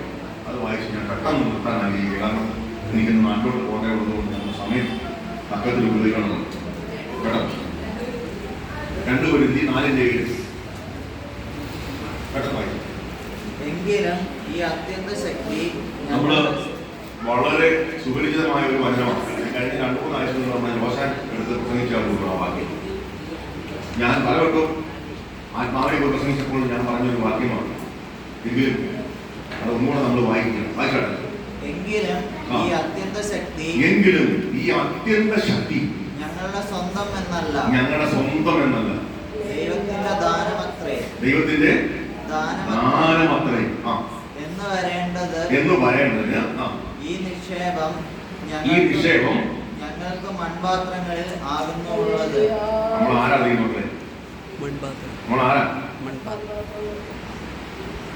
മൺപാത്രമായിരുന്ന, മണ്ണിൽ നിന്ന് മനുഷ്യനെ ഉണ്ടാക്കിയ ദൈവം നമ്മൾ പൊടിയാണെന്നും പൊടിയിലേക്ക് തിരികെ ചേരുമെന്നും പറഞ്ഞവനായ ദൈവം, ആ ദൈവം നമുക്കിട്ട പേരാണ് മൺപാത്രം, അല്ലേ? പൗലോസ് വ്യക്തമായി അത് മനസ്സിലാക്കിയിട്ട് പൗലോസ് പറയുക, ദൈവത്തിന്റെ ആത്മാവ്, ആ അത്യന്ത ശക്തി അവന്റെ നമ്മുടെ വരാതിരിക്കേണ്ടതിന്, അല്ലെ? നമ്മൾ ആൾക്കാരെ പറയും നമുക്ക് കിട്ടിയ ആത്മാവിൽ നമ്മൾ പലപ്പോഴും കൊണ്ട് പോരും, അല്ലേ? പല ആൾക്കാരും കിട്ടി നാശാന്തത്തിൽ വരുമോ? എന്തെങ്കിലും ഒരു കൃപ കിട്ടിക്കഴിഞ്ഞാൽ അതിനെ കൂലിക്കാൻ പോകുന്നു, അല്ലേ? ഇവിടെ പൗലോസ് പറയാം, എങ്കിലും ഈ അത്യന്ത ശക്തി വാക്കി ഈ അത്യന്ത ശക്തി ഞങ്ങളുടെ സ്വന്തം എന്നല്ല, ദൈവത്തിന്റെ ദാനമത്രേ എന്ന് വരേണ്ടതിന് ഈ നിക്ഷേപം ദൈവത്തിന്റെ ദാനമത്രേ എന്ന് വരേണ്ടതിന്, ദൈവത്തിന്റെ ദാനമത്രേ എന്ന് വരേണ്ടതിന് ഈ നിക്ഷേപം ഞങ്ങൾക്ക് മൺപാത്രത്തിൽ മൺപാത്രങ്ങളിലാണ് ഉള്ളത്. കണ്ടോ ദൈവമക്കളെ, മൺപാത്രമായിരുന്ന നമ്മുടെ മേൽ പകർന്ന അവന്റെ അഭിഷേകം, അത്യന്ത ശക്തി. ഇന്ന് ലോകത്ത് ഏറ്റവും വലിയ പവർ എന്തെന്ന് ചോദിച്ചാൽ അത് ദൈവത്തിന്റെ ആത്മാവിന്റെ ശക്തിയാണ്, അല്ലേ? ആ ശക്തിയുടെ മുമ്പിൽ ഒരു പവർ നിൽക്കണം. ഞാൻ പറയട്ടെ, പാലും ശൂന്യമായി കിടന്ന വെള്ളത്തിന്റെ മേൽ ആഴത്തിലുള്ള ഇരുവ് കണ്ടിട്ട്, ആഴത്തിലുള്ള ഇരുവിൽ കിടന്ന പാലും ശൂന്യമായി കിടന്ന ഭൂമിയിൽ ആ വെള്ളത്തിന്റെ പരപ്പിൽ കർത്താവിന്റെ ആത്മാവ് ചലിച്ചതുകൊണ്ടാണ് ഇന്ന് ഈ ഭൂമി ആ ദൈവത്തിന്റെ ഇതപ്രകാരമുള്ളതായി മാറിയത്. അങ്ങനെയെങ്കിൽ ആ അത്യന്ത ശക്തി നമ്മുടെ മൺകുടത്തിൽ പാർക്കുമ്പോഴോ നമ്മൾ ദൈവത്തിന്റെ മക്കളായി ജീവിപ്പാനും അവന്റെ കൃപയിൽ നിൽപ്പാനും നമുക്ക് കഴിയുന്നത്. ഇത് നഷ്ടപ്പെടുമ്പോഴാ പലരും ജഡികന്മാരായി മാറുന്നത്, നഷ്ടപ്പെടുമ്പോഴാ പലരും പാപത്തിന്റെ രാഗഭാവങ്ങളിലേക്ക് ഇറങ്ങിപ്പോകുന്നത്, നഷ്ടപ്പെടുമ്പോൾ ദൈവത്തോടുള്ളതിന്റെ പേടി പോകുക. അതുകൊണ്ട് ഞാനിന്ന് വാർത്താൻ പറയട്ടെ, ദൈവത്തെ നീ ശരിയായി ഭയപ്പെടുന്ന ഒരു വ്യക്തിയാണെങ്കിൽ നിന്റെ ഉള്ളിൽ പരിശുദ്ധാത്മാവ് ഇന്നും ഉണ്ട് കേട്ടോ. ദാവീദ് ഇങ്ങനെ പറഞ്ഞു, കർത്താവേ നിന്റെ ആത്മാവിനെ എന്നിൽ നിന്ന് എടുത്തു കളയരുത് എന്ന് പറഞ്ഞാൽ ആത്മാവിന്റെ സന്തോഷം അറിഞ്ഞ ദാവീദ് പറയുക, പാപം ചെയ്തെന്ന് വ്യക്തമായ ബോധ്യമുണ്ടായപ്പോൾ താനൊരു സങ്കീർത്തനം പാടി, 51-ാം സങ്കീർത്തനം പാടി. താൻ പറയുകയാണ്, ദൈവമേ നിന്റെ ആത്മാവിനെ എന്നിൽ നിന്ന് എടുത്തു കളയരുതേ. ഈ മൺകുടത്തിൽ നിന്ന് ആത്മാവ് നഷ്ടപ്പെടുന്ന നിമിഷം നീ തളരുമെന്നുള്ള 100% ഉറപ്പാണ്. മക്കളെ, നമ്മുടെ ജീവിതത്തിൽ നമ്മൾ തിരിച്ചറിയേണ്ട ഒരു കാര്യം, പരിശുദ്ധാത്മാവ് നമ്മുടെ അകത്തളങ്ങളിൽ വരുമ്പോഴോ നമ്മൾ ശക്തന്മാരായി തീരുന്നത് കേട്ടോ. പരിശുദ്ധാത്മാവ് നമ്മുടെ ഉള്ളിൽ ഇല്ലെങ്കിൽ താഴെ പറയുന്നത് എല്ലാം നമ്മൾ പറയും. ഒന്ന് പറഞ്ഞേ, താഴോട്ട് പൈസ പറയും. അതായത് മൺപാത്രമായ നമ്മൾ വേറെ മണ്ണായ വാക്കുകൾ നമ്മൾ സംസാരിക്കുന്നത്. അതോടൊപ്പം വായിച്ചേ, ഞങ്ങൾ സകല വിധത്തിലും കഷ്ടം സഹിക്കുന്നവരെങ്കിലും ഇടുങ്ങിയിരിക്കുന്നില്ല.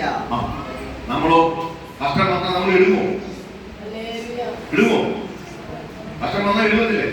നമ്മൾ പറയത്തില്ല, അയ്യോ കഷ്ടം, എന്തൊരു കഷ്ടമാണ്, എന്നും പ്രശ്നങ്ങളാണ്, എന്നും പ്രതികൂലങ്ങളാണ്, എന്നും സാമ്പത്തിക ബുദ്ധിമുട്ടാണ്. ഇത് പറയുന്ന ഭക്തനാണ് നീ എങ്കിൽ നിന്റെ അകത്ത് ദൈവാത്മാവില്ല. ആ അത്യാവശ്യത്തെ നീ പ്രാവശ്യമില്ല.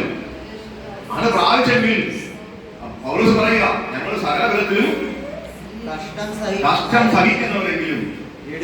ഞങ്ങൾ അതും പറഞ്ഞുകൊണ്ട് നടക്കുന്നില്ല, ഞങ്ങൾ അതും പറഞ്ഞുകൊണ്ടിരിക്കുന്നില്ല. ഞങ്ങൾ ആ കഷ്ടം വഹിച്ചുകൊണ്ട് മനുഷ്യരുടെ പുറകെ യാത്ര ചെയ്യുക. ആ ക്രൂശം എടുത്തുകൊണ്ട് ഞങ്ങൾ കർത്താവിന്റെ പുറകെ യാത്ര ചെയ്യിക്കണം. ദൈവത്തിലെ കഷ്ടം സഹിക്കാനുള്ള വരമാണ് നമുക്ക് ലഭിച്ചിരിക്കുന്നത്. അത് പരിശുദ്ധാത്മാവിലെ നമുക്ക് പറ്റൂ കേട്ടോ. അകത്ത് ആത്മാവ് വന്നു കഴിഞ്ഞാൽ കഷ്ടം ഒരു വിഷയമല്ല. ഞാൻ രോഗിയായി കിടന്നപ്പോഴാണ് ഞാൻ ദൈവസ്നേഹം ഏറ്റവും കൂടുതൽ അനുഭവിച്ചറിഞ്ഞത്. ഞാൻ യേശുവിനെ കൂടി ശക്തമായി പറഞ്ഞത്, മരിക്കുമെന്ന് എന്നോട് ഡോക്ടർ പറഞ്ഞപ്പോൾ എനിക്ക് തോന്നി, ഇനി മരിച്ചാലും എന്റെ അവസാന ശ്വാസം വരെ കർത്താവിനെ കൊടുക്കണമെന്ന് ഓർത്ത് എന്നെ വന്ന് കുത്താൻ വരുന്ന നേഴ്സുമാരോട് പോലും കർത്താവിനെ കുറിച്ച് ഞാൻ പറയുമായിരുന്നു. ആ നേഴ്സുമാർ പിന്നെ അങ്ങോട്ട് വരികയല്ല, ഈ പുള്ളി ഞങ്ങളെ വെളിയേറുന്നു. കാരണം ലഭിച്ച സമയം അത് മരണത്തിലേക്ക് ഞാൻ പോയാലും എന്റെ അവസാന ശ്വാസം വരെയും എന്റെ കർത്താവിന് വേണ്ടി കൊടുക്കണം. പാട്ടുകാരൻ എങ്ങനെ പറയും, എന്റെ ആയുസ്സിൽ ദിനമൊക്കെയും നിന്നിൽ മാത്രം ഞാൻ. അമ്മാവി പാടുന്നുണ്ട്, പക്ഷെ പാട്ട് വരുന്നില്ല. അപ്പൊ നമ്മുടെ ആയുസ്സിന്റെ ദിനമൊക്കെയും കർത്താവിന് കൊടുക്കണം. ദൈവമക്കളെ, അത് അവസാന ശ്വാസം വരെ കർത്താവിന് കൊടുക്കണം. അവിടെ ഒരു കഷ്ടം വന്നാലും പ്രതികൂലങ്ങൾ വന്നാലും പ്രശ്നങ്ങൾ വന്നാലും നമ്മൾ ധാരാളം നമ്മളെ സൂക്ഷിക്കാനാണ് ഈ അത്യശക്തി നമ്മുടെ മൺകുടത്തിൽ തന്നിരിക്കുന്നത്. അത്യന്ത ശക്തി നമ്മുടെ മൺകുടത്തിൽ ഇല്ലെങ്കിൽ നമ്മുടെ സകലത്തിലും കഷ്ടം വന്നാൽ നമ്മൾ പിറുപിറുക്കും. ഇസ്രായേലിൽ കഷ്ടം വന്നാൽ പിറുപിറുപ്പായിരുന്നു അല്ലേ? എന്നാൽ നമ്മുടെ ജീവിതത്തിലോ കഷ്ടം വന്നു കഴിഞ്ഞാൽ നമ്മുടെ സ്വഭാവം മാറും. ഇന്ന് കർത്താവിനെ സ്തുതിക്കുന്നവർ കഷ്ടം വന്നാൽ പിന്നെ സ്തുതിക്കില്ല. എന്നാൽ കഷ്ടം വന്നപ്പോഴാണ് ഞാൻ ഏറ്റവും കർത്താവിനെ സ്തുതിച്ചത് കേട്ടോ. ഏറ്റവും സന്തോഷിച്ച് ഞാൻ കഷ്ടം വന്നപ്പോഴാണ്. കാരണം എനിക്ക് ഒന്നറിയാം, ഞാൻ മരിച്ചാലും എന്റെ കർത്താവിന്റെ കൂടെ ആയിരിക്കും എന്നുള്ള ഉറപ്പെനിക്കുള്ളത് കൊണ്ട് ഞാൻ ഒട്ടും ഭയപ്പെട്ടില്ല. കാരണം ഇവിടത്തേക്കാൾ നല്ലത് അവിടത്തെയാണ് പ്രസംഗിച്ചാൽ പോലല്ലോ, അത് എന്റെ ഉള്ളിലുണ്ടാകണം. ഇവിടത്തേക്കാൾ നല്ലത് അവിടെയാണ്. അതുകൊണ്ട് ഞാൻ ഒട്ടും ഭയപ്പെട്ടില്ല. കഷ്ടത്തിലും എന്നെ പല ആൾക്കാരെ എന്നെ നിന്ദിച്ചു. എന്ത് കഷ്ടമാണ്, ഒന്നിന് പുറകെ ഒന്നിങ്ങനെ വന്നുകൊണ്ടിരിക്കുകയാണല്ലോ എന്നൊക്കെ പറഞ്ഞപ്പോഴും ആ പറഞ്ഞവരെ എനിക്ക് മനസ്സിലായി, ഇവൻ കഷ്ടം വന്നാൽ എന്റെ കഷ്ടം കാണുമ്പോൾ തന്നെ അവർ പാപം തോന്നും, അല്ലെങ്കിൽ അവനാണ് കഷ്ടമായിട്ട് തോന്നും. അപ്പൊ ഇവനൊന്നും നിലനിൽക്കുക. എന്നാൽ കഷ്ടതയിലും ഞാൻ സന്തോഷിച്ചു. ഞാൻ ഇങ്ങനെ പറഞ്ഞു, ഓരോന്നോരൊന്നായിട്ട് ഇങ്ങോട്ട് പോരട്ടെ അല്ലേ? എന്നാ കഷ്ടം വന്നാലും ഞാനിതിനെ തരണം ചെയ്യും.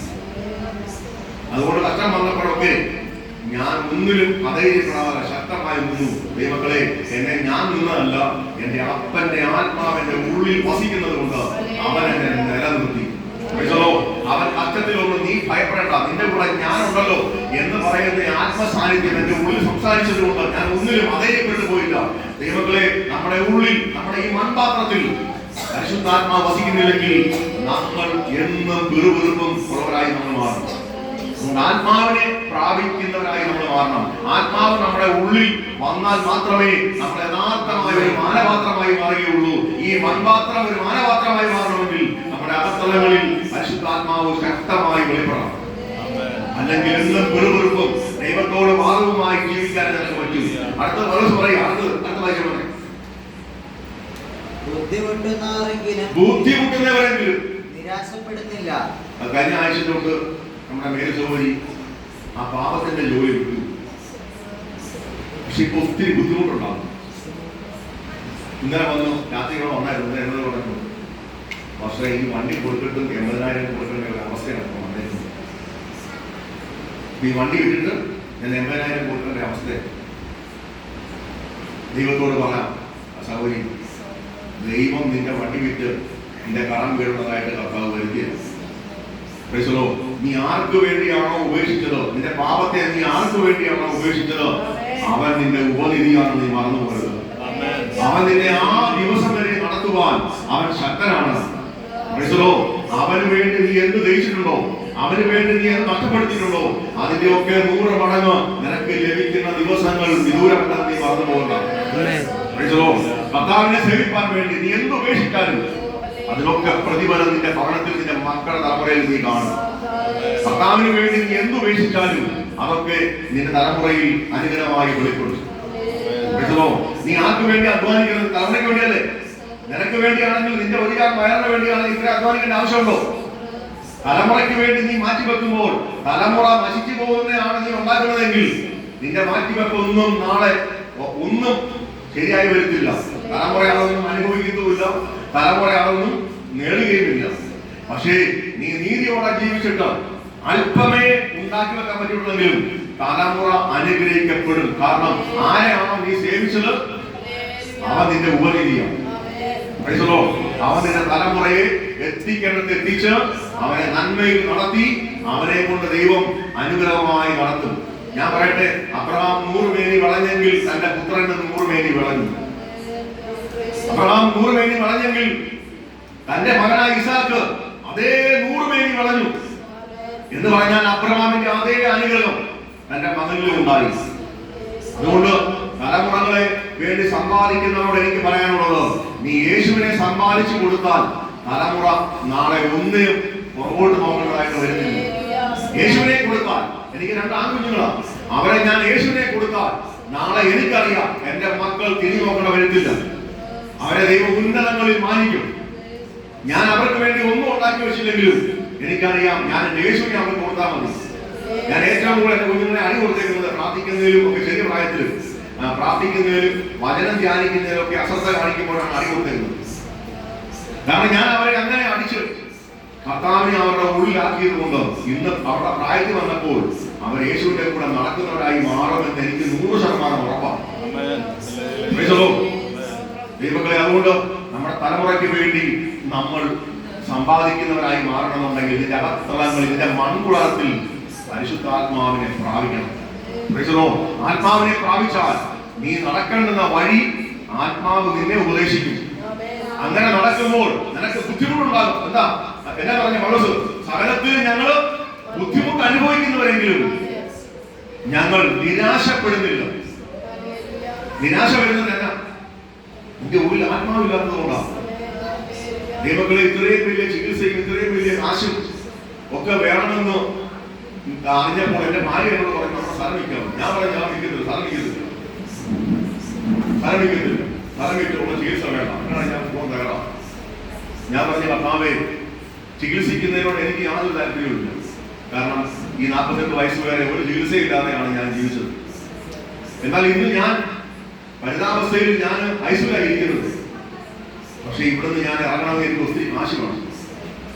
ഞാൻ നിന്നെയാണ് പ്രസംഗിച്ചത്, നീയാണ് സമ്പത്തെന്ന് ഞാൻ പറഞ്ഞത്. ഞാൻ ഒന്നും ഉണ്ടാക്കി വെച്ചിട്ടില്ല.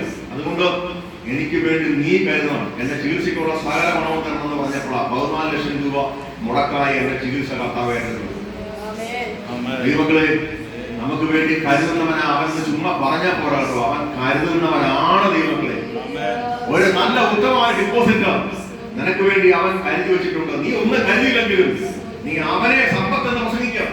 നീ അവനെ നിന്റെ തലമുറയ്ക്ക് അവനാണ് സമ്പത്തെന്ന് പറഞ്ഞേ. ഉറപ്പായിട്ട് ഞാൻ പറയുക, നിന്റെ തലമുറയ്ക്ക് വേണ്ടി, നിനക്ക് വേണ്ടി ഉത്തമമായ ഡിപ്പോസിറ്റ് അവൻ ഒരുക്കി വെച്ചിട്ടുണ്ട്. ഈ ഭൂമിയിൽ നിനക്ക് ജീവിക്കാൻ ആവശ്യമായ എല്ലാ സമയാസമയങ്ങളിൽ നിനക്ക് തന്ന് നിന്നെ പോറ്റി പുലർത്തുന്ന അപ്പനെയാണ് ഞാനും നീയും ആരാധിക്കുന്നത്. അതുകൊണ്ട് ദൈവമില്ലാത്ത സമ്പത്ത് ദൈവമില്ലാത്ത തൊഴിലും ദൈവമില്ലാത്ത ജീവിതം നിനക്ക് വേണ്ട എന്ന് നിനക്ക് തോന്നണമെങ്കിൽ നിന്റെ അകത്തളങ്ങളിൽ പരിശുദ്ധാത്മാവ് വേണം. പരിശുദ്ധാത്മാവ് ഇല്ലെങ്കിൽ നീ എന്തും ചെയ്യും. നീ എളിയ അവസ്ഥയിലേക്ക് പോകും. നീ പാപത്തിന്റെ ദാസനാകും, പാപത്തിന്റെ ദാസിയാകും. അതുകൊണ്ട് പരിശുദ്ധാത്മാവ് എന്ന ശക്തി, അത്യന്ത ശക്തി നിന്റെ മൺകൂടാരത്തിൽ വ്യാപരിക്കുമ്പോഴോ നീ പറയുന്നത് എനിക്ക് ബുദ്ധിമുട്ടുണ്ടെങ്കിലും ഞാൻ നിരാശപ്പെടത്തില്ല. കാരണം ഇതിനെ മാറ്റുവാൻ, ഇതിനെ മറികടക്കുവാൻ ദൈവം എന്നെ സഹായിക്കും. അങ്ങനെ അതേ പൗലോസ് സഭയ്ക്ക് ദൂരെ പറഞ്ഞു, എന്റെ ദൈവമോ നിങ്ങളുടെ ബുദ്ധിമുട്ടൊക്കെയും തന്റെ മൗനത്തോടെ എന്റെ മനസ്സിലൊത്തവണ്ണം ക്രിസ്തു യേശുവിൽ പൂർണ്ണമായി തീർത്തരും. ഇതിനെ മറികടക്കുന്നവനെ പറയാൻ പറ്റൂ, മറ്റൊരുത്തന്റെ ബുദ്ധിമുട്ട് മാറ്റുന്നവനെ കർത്താവെന്ന്.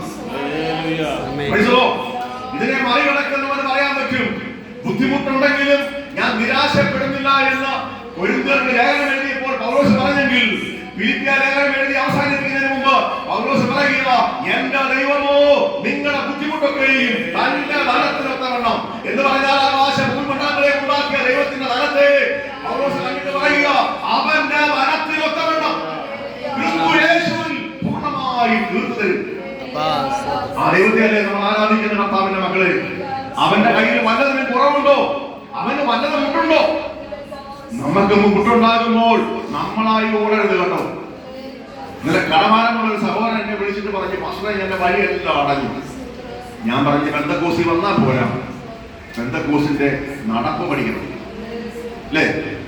കിട്ടുന്ന കടം മേടിക്കുക, കടം മേടിച്ച് ബിസിനസ് ചെയ്യുക. എന്തിനാ ബിസിനസ് ചെയ്യുന്നത്? നിനക്കുള്ളത് കൊണ്ട് ജീവിക്കാൻ നിനക്ക് അറിയത്തില്ല. നിനക്ക് പണക്കാരനാകണം, നിനക്ക് കോടീശ്വരനാകണം. അതുകൊണ്ട് നീ മറ്റുള്ളവന്റെ പണം മേടിച്ച് കടം മേടിച്ച് നീ എന്ത് ചെയ്തു? നീ ബിസിനസ് ആരംഭിച്ചു, പലതും പൊട്ടി. ഇന്ന് ഭാര്യയുടെ ഒച്ചപ്പാട് കാരണം പുള്ളിക്ക് വീട് കിടന്ന് ഉറങ്ങാൻ പറ്റുന്നില്ല. അല്ല, എന്നെ വിളിച്ചിരിക്കുക, പക്ഷേ ഞാനിപ്പോ എന്നാ ചെയ്യേണ്ടത്? ഞാൻ സഹോദര ഒറ്റ തീരുമാനമെടുക്കുക, ഞാൻ ഇനി കടം മേടിക്കത്തില്ല. കാരണം എന്റെ അപ്പൻ സർവസമ്പന്നനാണ്. അവന്റെ മകനായിരിക്കത്തോളം കാലം അവന്റെ അവകാശിയായ ഞാൻ, എനിക്ക് ഇനി ഭൂമിയിലെ മനുഷ്യനെ ഞാൻ ആശ്രയിക്കില്ല, ഞാൻ അവന്റെ കയ്യിൽ നിന്ന് കടം മേടിക്കില്ല എന്ന് തീരുമാനമെടുത്താൽ സ്വർഗം നിന്റെ കാര്യം ഏറ്റെടുക്കും. നീ കടം മേടിച്ച് മനുഷ്യനെ ആശ്രയിച്ചു പോകുമ്പോൾ കർത്താവ് പറയാം, നീ നിന്റെ വഴിക്ക് പൊക്കോളം പറയും അല്ലേ? പക്ഷെ ഞാൻ പറയാം, കർത്താവേ ഞാൻ നിന്റെ അവകാശിയാണ്, ഞാൻ നിന്റെ എല്ലാ നന്മയ്ക്കും ഞാൻ അവകാശിയാണ്, ഞാൻ നിന്റെ മകനാണ്. അതുകൊണ്ട് എന്റെ അപ്പന് ഒരു സമ്പത്തിനും കുറവില്ല. എന്റെ അപ്പന്റെ ഭണ്ഡാരത്തിൽ ഇഷ്ടംപോലെ പ്രധാന സമ്പത്തുണ്ട്. അതെനിക്ക് തരാൻ എന്റെ അപ്പന് കഴിയുമെന്നുള്ള വിശ്വാസമാണ് ഞാൻ കടം മേടിക്കാതിരിക്കുന്നത്. എന്റെ മോന് കടം മേടിക്കേണ്ട അനുഭവം വരുന്നത് അവന്റെ അപ്പൻ അവന് കൊടുക്കുന്നില്ല അല്ലേ? അവന്റെ അപ്പൻ അവന്റെ ആവശ്യങ്ങളൊക്കെ നടത്തുന്നുണ്ടെങ്കിൽ അവന് കടം മേടിക്കേണ്ട ആവശ്യമുണ്ടോ? ഉണ്ടോ നിങ്ങളെ? ഉണ്ടോ? കടം മേടിക്കേണ്ട ആവശ്യമുണ്ടോ? ഇല്ല. നിന്റെ ആവശ്യങ്ങളൊക്കെ നടത്തുവാൻ കഴിയുന്നതാണ് നിന്റെ അപ്പനെങ്കിൽ നീ എന്തിനാ കടക്കാരനാകുന്നത്? നീ എന്തിനാ കടം മേടിക്കുന്നത്? നീ എന്തിനാ ജാതിയുടെ മുമ്പിൽ കൈ നീട്ടുന്നത്? ഇത്രയും രോഗിയായിട്ടും ഞാൻ ഒരാളുടെ മുമ്പിലും അയ്യോ എന്നെ സഹായിക്കണമെന്ന് പറഞ്ഞിട്ട് ഞാൻ പോയിട്ടില്ല. ദൈവമക്കളോട് പ്രാർത്ഥിക്കുകയും എന്നെ സഹായിക്കാൻ മനസ്സുള്ളവരെ സഹായിക്കണമെന്ന് ഞാൻ പറഞ്ഞിട്ടുണ്ട് അല്ലേ? പക്ഷേ മറ്റുള്ള പുറത്തെ ജാതികളോട് ഞാൻ പറഞ്ഞിട്ടില്ല, അയ്യോ എനിക്ക് കഷ്ടം, എന്റെ സ്വന്തം ചേട്ടൻ അവരോട് പോലും എന്റെ പെങ്ങന്മാരോടൊന്നും ഞാൻ പറഞ്ഞില്ല, നിങ്ങളുടെ ആരുടെയും കാശിന് വേണ്ടി നിങ്ങളുടെ വീട്ടിലോട് ഞാൻ വരുത്തില്ല. നിങ്ങൾക്ക് എന്നെ, ഞാൻ നിങ്ങളുടെ അനിയനാണ് എന്നുള്ള ചിന്ത നിങ്ങൾക്കുണ്ടെങ്കിൽ നിങ്ങൾ എന്നെ വന്ന് കാണണമെന്ന് ഞാൻ പറഞ്ഞു. അവർക്ക് വേണ്ടി ഞാൻ ഒരു സമ്പത്തും ഞാൻ അവിടെ ചോദിച്ചിട്ടില്ല. ഈ മക്കളെ ജാതികളുടെ മുമ്പിൽ കൈ നീട്ടുന്ന നീ അപമാനിതനാകട്ടോ. കർത്താവ് നിന്നെ നോക്കിക്കൊണ്ട് പറയുക, നീ പ്രഭുക്കന്മാരിൽ ആശ്രയിക്കുന്നത്, നീ മനുഷ്യനെ ആശ്രയിക്കുന്നത്, നിനക്ക് ദൈവത്തിൽ ആശ്രയമില്ല. ദൈവത്തിൽ ആശ്രയമുണ്ടെങ്കിൽ ശലോമോൻ പറഞ്ഞതുപോലെ നിനക്ക് ഉറക്കത്തിൽ ലഭിക്കും. ശലോമോൻ ഉറങ്ങി കിടന്നപ്പോഴാ ശലോമോന് ജ്ഞാനവും കിട്ടിയത്, ആവശ്യത്തിലധികമുള്ള സമ്പത്ത് തരാമെന്ന് പറഞ്ഞത് ഉറക്കത്തിലാണ് കിട്ടിയത്. അതുകൊണ്ട് പുള്ളി ഇങ്ങനെ പറഞ്ഞു, ഞാൻ പിന്നെ തന്റെ ഭക്തന്മാർക്കോ അവനത് ഉറക്കത്തിൽ കൊടുക്കും. പുള്ളിക്ക് ഉറക്കത്തിലാണ് കിട്ടിയത്. അതുകൊണ്ടാണ് പുള്ളി പറഞ്ഞ ഉറക്കത്തിൽ കൊടുക്കുന്നു. നീ ഉറക്കത്തിൽ കൊടുക്കുക എന്ന് പറഞ്ഞാൽ എന്റെ അർത്ഥമല്ല ദൈവങ്ങളെ, നിനക്ക് പോലും അറിയത്തില്ല ഇന്ന സ്ഥലത്ത് നിനക്ക് നന്മ വരുമെന്ന് അല്ലേ? നിന്റെ ആവശ്യങ്ങൾ ഇന്ന സ്ഥലത്തുനിന്ന് ദൈവം നിനക്ക് അറിയത്തില്ല. നീ മാനപ്പെട്ട് ബുദ്ധിമുട്ടി നീ കരഞ്ഞുകൊണ്ടിരിക്കുക, പക്ഷെ ദൈവം നിനക്ക് വേണ്ടി ഒരു വഴി തുറന്നു വന്നേക്കുക. ആ വഴിയിലൂടെ വന്ന് നിന്റെ ബുദ്ധിമുട്ടൊക്കെ മാറുക. അത് നീ ഒരിക്കലും നിരയാത്ത അവസ്ഥയിൽ നിന്ന് കർത്താവ് നിന്നെ കൊണ്ടുവന്നതാണ്. അതാണ് കർത്താവിന്റെ വഴി.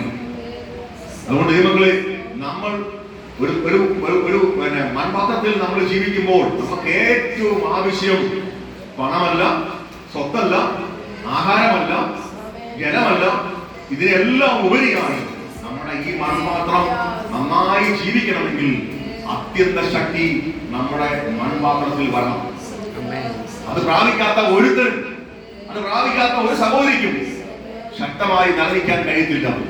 അതുകൊണ്ട് ഈ മൺപാത്രത്തിൽ പരിശുദ്ധാത്മാവിനെ പ്രാപിക്കണമെന്ന് എത്ര പേർക്ക് ആഗ്രഹമുണ്ട്?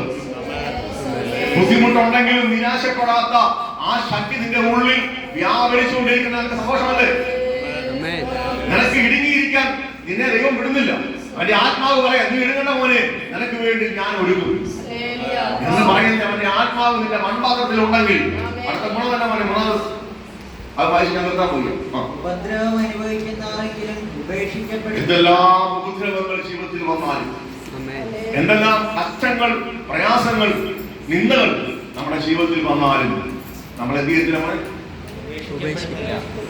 ഉപേക്ഷിക്കപ്പെട്ടതല്ല കേട്ടോ. കർത്താവായ യേശു ഇങ്ങനെ പറഞ്ഞു, എന്റെ നാമം നിമിത്തം നിങ്ങൾ നിന്ദിക്കപ്പെടുമ്പോൾ നിങ്ങൾ എന്ത് ചെയ്യണം? സന്തോഷിച്ച് തുള്ളിച്ചാടണം. നമ്മളെന്താ ചെയ്യുന്നത്?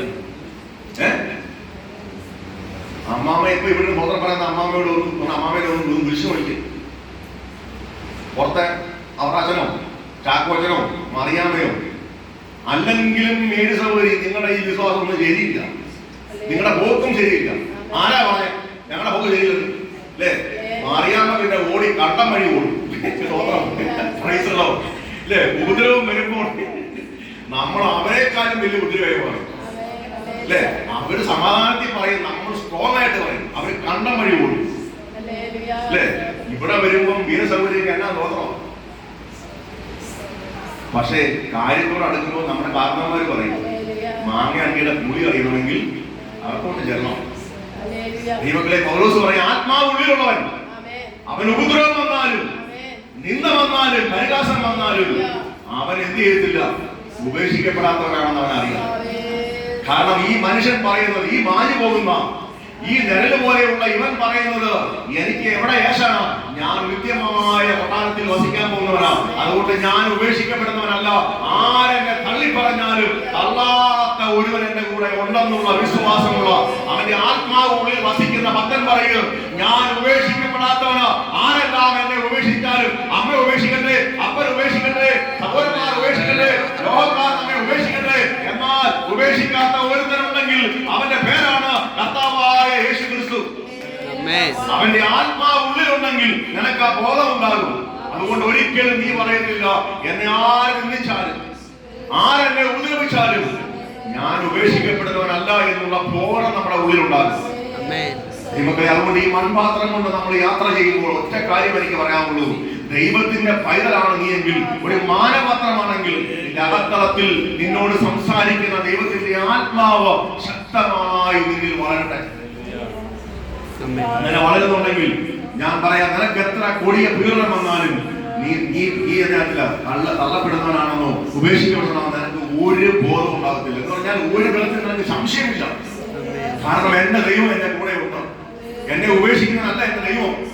ഇങ്ങനെയാണ് അവൻ പറഞ്ഞത്, ഞാൻ നിന്നെ ഉപേക്ഷിക്കുകയില്ല, ഞാൻ നിന്നെ മറന്നു കളയുകയില്ല, ഞാൻ നിന്നെ കൈവിടുകയില്ല. ഉള്ളതുകൊണ്ട് തൃപ്തി അടഞ്ഞിട്ട് തൃപ്തി അടയാൻ പറഞ്ഞിട്ട് കർത്താവ് പറയുക, ഞാൻ നിന്നെ ഉപേക്ഷിക്കുകയില്ല, കൈവിടുകയില്ല അല്ലേ? അപ്പൊ ഉള്ളതുകൊണ്ട് ഞാൻ തൃപ്തി അടഞ്ഞ് പ്രാർത്ഥിച്ച് മുന്നോട്ട് പോകുമ്പോൾ എന്റെ അപ്പൻ പറയുക, ഇത് തീരുമ്പോൾ അടുത്ത തരക്ക് വേണ്ടി ഞാൻ ഒരുക്കും. ഇന്ന് ദോശാനൊന്നും പണിയില്ലാതെ മഴക്കാലത്ത് ഇരിക്കുക. അവർ ചിന്തിക്കും, ദൈവമേ ഞങ്ങൾ എങ്ങനെ മുന്നോട്ട് പോകും? ഒറ്റ പ്രാർത്ഥന പോലും ഞങ്ങൾ മുടക്കുന്നില്ല. 6 മാസം ഉപദേശിക്ക് പകരം വന്ന് ഞാൻ പ്രസംഗിച്ചതാണ്, സഭയെ ഞാൻ നിലനിർത്തിയതാണ്. നാളെ ഞാൻ എങ്ങനെ ജീവിക്കുമെന്നൊക്കെ ചിന്തിക്കും, ഏത് പത്തരം ചിന്തിച്ചു പോകും. പക്ഷെ ഞാൻ പറയുന്നു, എന്റെ അപ്പൻ നമ്മെ ഉപേക്ഷിക്കുന്നവനല്ല, നമ്മെ കൈവിടുന്നവനല്ല.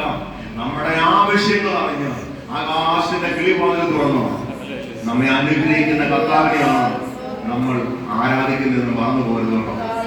അതുകൊണ്ട് മാനപാത്രമായിരിക്കുന്ന സഹോദരന്മാരെ, നിങ്ങളുടെ മൺപാത്രത്തിൽ ഈ പരിശുദ്ധാത്മാവിനെ വഹിക്കുവാൻ എത്ര പേർക്ക് ഇന്ന് സന്തോഷമുള്ളവർ ഇങ്ങനെ അനങ്ങാപാറകളായി ഇരിക്കാതെ പ്രാർത്ഥിച്ചു തുടങ്ങട്ടെ. കർത്താവേ, എന്റെ മൺപാത്രത്തിൽ ഞാൻ ഇന്ന് ഈ ഭൂമിയിൽ ജീവിക്കുമ്പോൾ എനിക്ക് നിന്റെ ആത്മാവിന്റെ ശക്തി ആവശ്യമാണ്. ഈ ഭൂമിയിൽ ഞാൻ ജീവിക്കുമ്പോൾ നിന്റെ ആത്മാവിന്റെ സാന്നിധ്യം എനിക്ക് ആവശ്യമാണ്. എനിക്ക് ബുദ്ധിമുട്ട് വരുമ്പോൾ, നിരാശ വരുമ്പോൾ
കേട്ട വചനത്തിന്റെ മുമ്പിൽ നമ്മെ തന്നെ ഒന്ന് സമർപ്പിച്ചു കൊടുക്കാം. കരുണാപാത്രങ്ങൾ പുറമെയായ നമ്മൾ പല പാത്രങ്ങളായി ദൈവം നമ്മെ മാറ്റുവാൻ ആഗ്രഹിക്കുന്നുണ്ട്. അതിന്റെ അത്യന്ത ശക്തി നമ്മുടെ ഈ മൺപാത്രത്തിൽ വസിക്കാൻ ദൈവം ആഗ്രഹിക്കുന്നുണ്ട്. കാരണം ദൈവം പറയുന്ന പോലെ നീ ജീവിക്കണമെങ്കിൽ അവന്റെ അത്യന്ത ശക്തി നമ്മുടെ മൺകുടാരത്തിൽ വരണം. അത് പ്രാപിക്കാത്തവനാ ലോകപ്രകാരം ജീവിക്കുന്നത്, അത് പ്രാപിക്കാത്തവനാ പാപം ചെയ്യുന്നത്, അത് പ്രാപിക്കാത്തവനാ ദൈവീയമില്ലാതെ നടക്കുന്നത്, അത് പ്രാപിക്കാത്തവനാ ദൈവത്തിന്റെ ഇഷ്ടം ഇന്നലെന്ന് തിരിച്ചറിയാതെ ഭൂമിയിൽ ജീവിക്കുന്നത്. പരിശുദ്ധാത്മാവിനെ പ്രാപിച്ചാൽ നിനക്ക് എത്ര ബുദ്ധിമുട്ട് വരട്ടെ, എത്ര നിരാശ വരട്ടെ, എത്ര ഉപദ്രവങ്ങൾ വരട്ടെ, എത്ര കഷ്ടത വരട്ടെ, എത്ര പട്ടിണി വരട്ടെ, അവർക്ക് നീ പറയും യേശുവിന്റെ സ്നേഹത്തിൽ നിന്ന് എന്നെ ആർക്കും മാറ്റാൻ കഴിയത്തില്ല. മക്കളെ, യേശുവിന്റെ സ്നേഹത്തിൽ നിന്ന് നമ്മളെ ഒന്നും മാറ്റരുത് കേട്ടോ. അവന്റെ സ്നേഹത്തിന്റെ മുമ്പിൽ മറ്റൊന്നിനും സ്ഥാനമില്ല. എന്റെ അപ്പന്റെ സ്നേഹത്തിന്റെ മുമ്പിൽ ഈ ലോകത്തിന് ഒന്നിനും തുല്യം പറയാൻ പറ്റില്ല. നമുക്ക് ഒരുമിച്ച് നമുക്ക് പ്രാർത്ഥിക്കാം. കേൾക്കപ്പെട്ട ദൂതിന്റെ മുമ്പിൽ നമ്മെ തന്നെ ഏൽപ്പിച്ചു കൊടുക്കാം. കരുണാപാത്രമായി നമ്മെ തെരഞ്ഞെടുത്ത ദൈവം, മാനപാത്രമായി നമ്മെ തെരഞ്ഞെടുത്ത ദൈവം, തെരഞ്ഞെടുക്കപ്പെട്ട പാത്രമായി നമ്മെ തെരഞ്ഞെടുത്ത ദൈവം, പുറംപറമ്പിൽ ഉപേക്ഷിക്കപ്പെട്ട കൽപാത്രങ്ങളായി നമ്മെ മാനപാത്രമാക്കി തീർത്ത നമ്മുടെ കർത്താവിന്റെ സ്നേഹം. അതുപോലെ അവസാനമായി നമ്മൾ വായിച്ചത് ഈ മൺപാത്രത്തെ വിലമുള്ള പാത്രമാക്കി നിർത്തുവാൻ ആയുസ്സിൽ ഈ ഭൂമിയിൽ ജീവിക്കുമ്പോൾ ഈ മൺപാത്രം ഉടയുന്ന പാത്രമാണ്. എന്നും ഏതെങ്കിലും ഒരു ദിവസം ഉടഞ്ഞ് മണ്ണോടെ ചേരുന്ന ഒരു ദിവസമുണ്ട്. അതുവരെ നമ്മെ നടത്തുന്ന ഒരു പരിശുദ്ധാത്മാവിന്റെ വലിയ ശക്തി നമ്മുടെ മേൽ ചലിക്കുന്നുണ്ട്. അവിടെ കൊണ്ട് തീരുന്നില്ല. നമ്മെ അടക്കുന്ന നമ്മുടെ കുഴിമാടത്തിൽ നമ്മുടെ കൂടെ അവന്റെ അത്യന്ത ശക്തി വ്യാപരിക്കും. കാലളവിളി കേൾക്കുമ്പോൾ ഈ ശക്തി നമ്മയുമായി ആ ശക്തി നമുക്ക് നൽകുന്ന ദൈവത്തിന് നമ്മൾ എത്ര നന്ദി പറയണം. നമ്മുടെ ഈ മൺകൂടാരത്തെ മാനകൂടാരമാക്കി മാറ്റി ആ സ്വർഗത്തിലെ ദൈവത്തിന്റെ ആത്മാവിനെ നമ്മുടെ മൺകൂടാരത്തിൽ പകർന്ന ദൈവത്തിന് എത്ര നന്ദി പറയണം. കർത്താവിന്റെ മക്കളെ, നമുക്ക് ഒരുമിച്ച് പ്രാർത്ഥിക്കാം. നമ്മളെല്ലാവരും പ്രാർത്ഥിക്കുമ്പോൾ നമ്മുടെ യോശുവ മുന്നോട്ട് വന്ന് കേൾക്കപ്പെട്ട വചനത്തെ ആസ്പദമാക്കി സഭയെ അനുഗ്രഹിച്ച് പ്രാർത്ഥിക്കാൻ പോവുകയാണ്.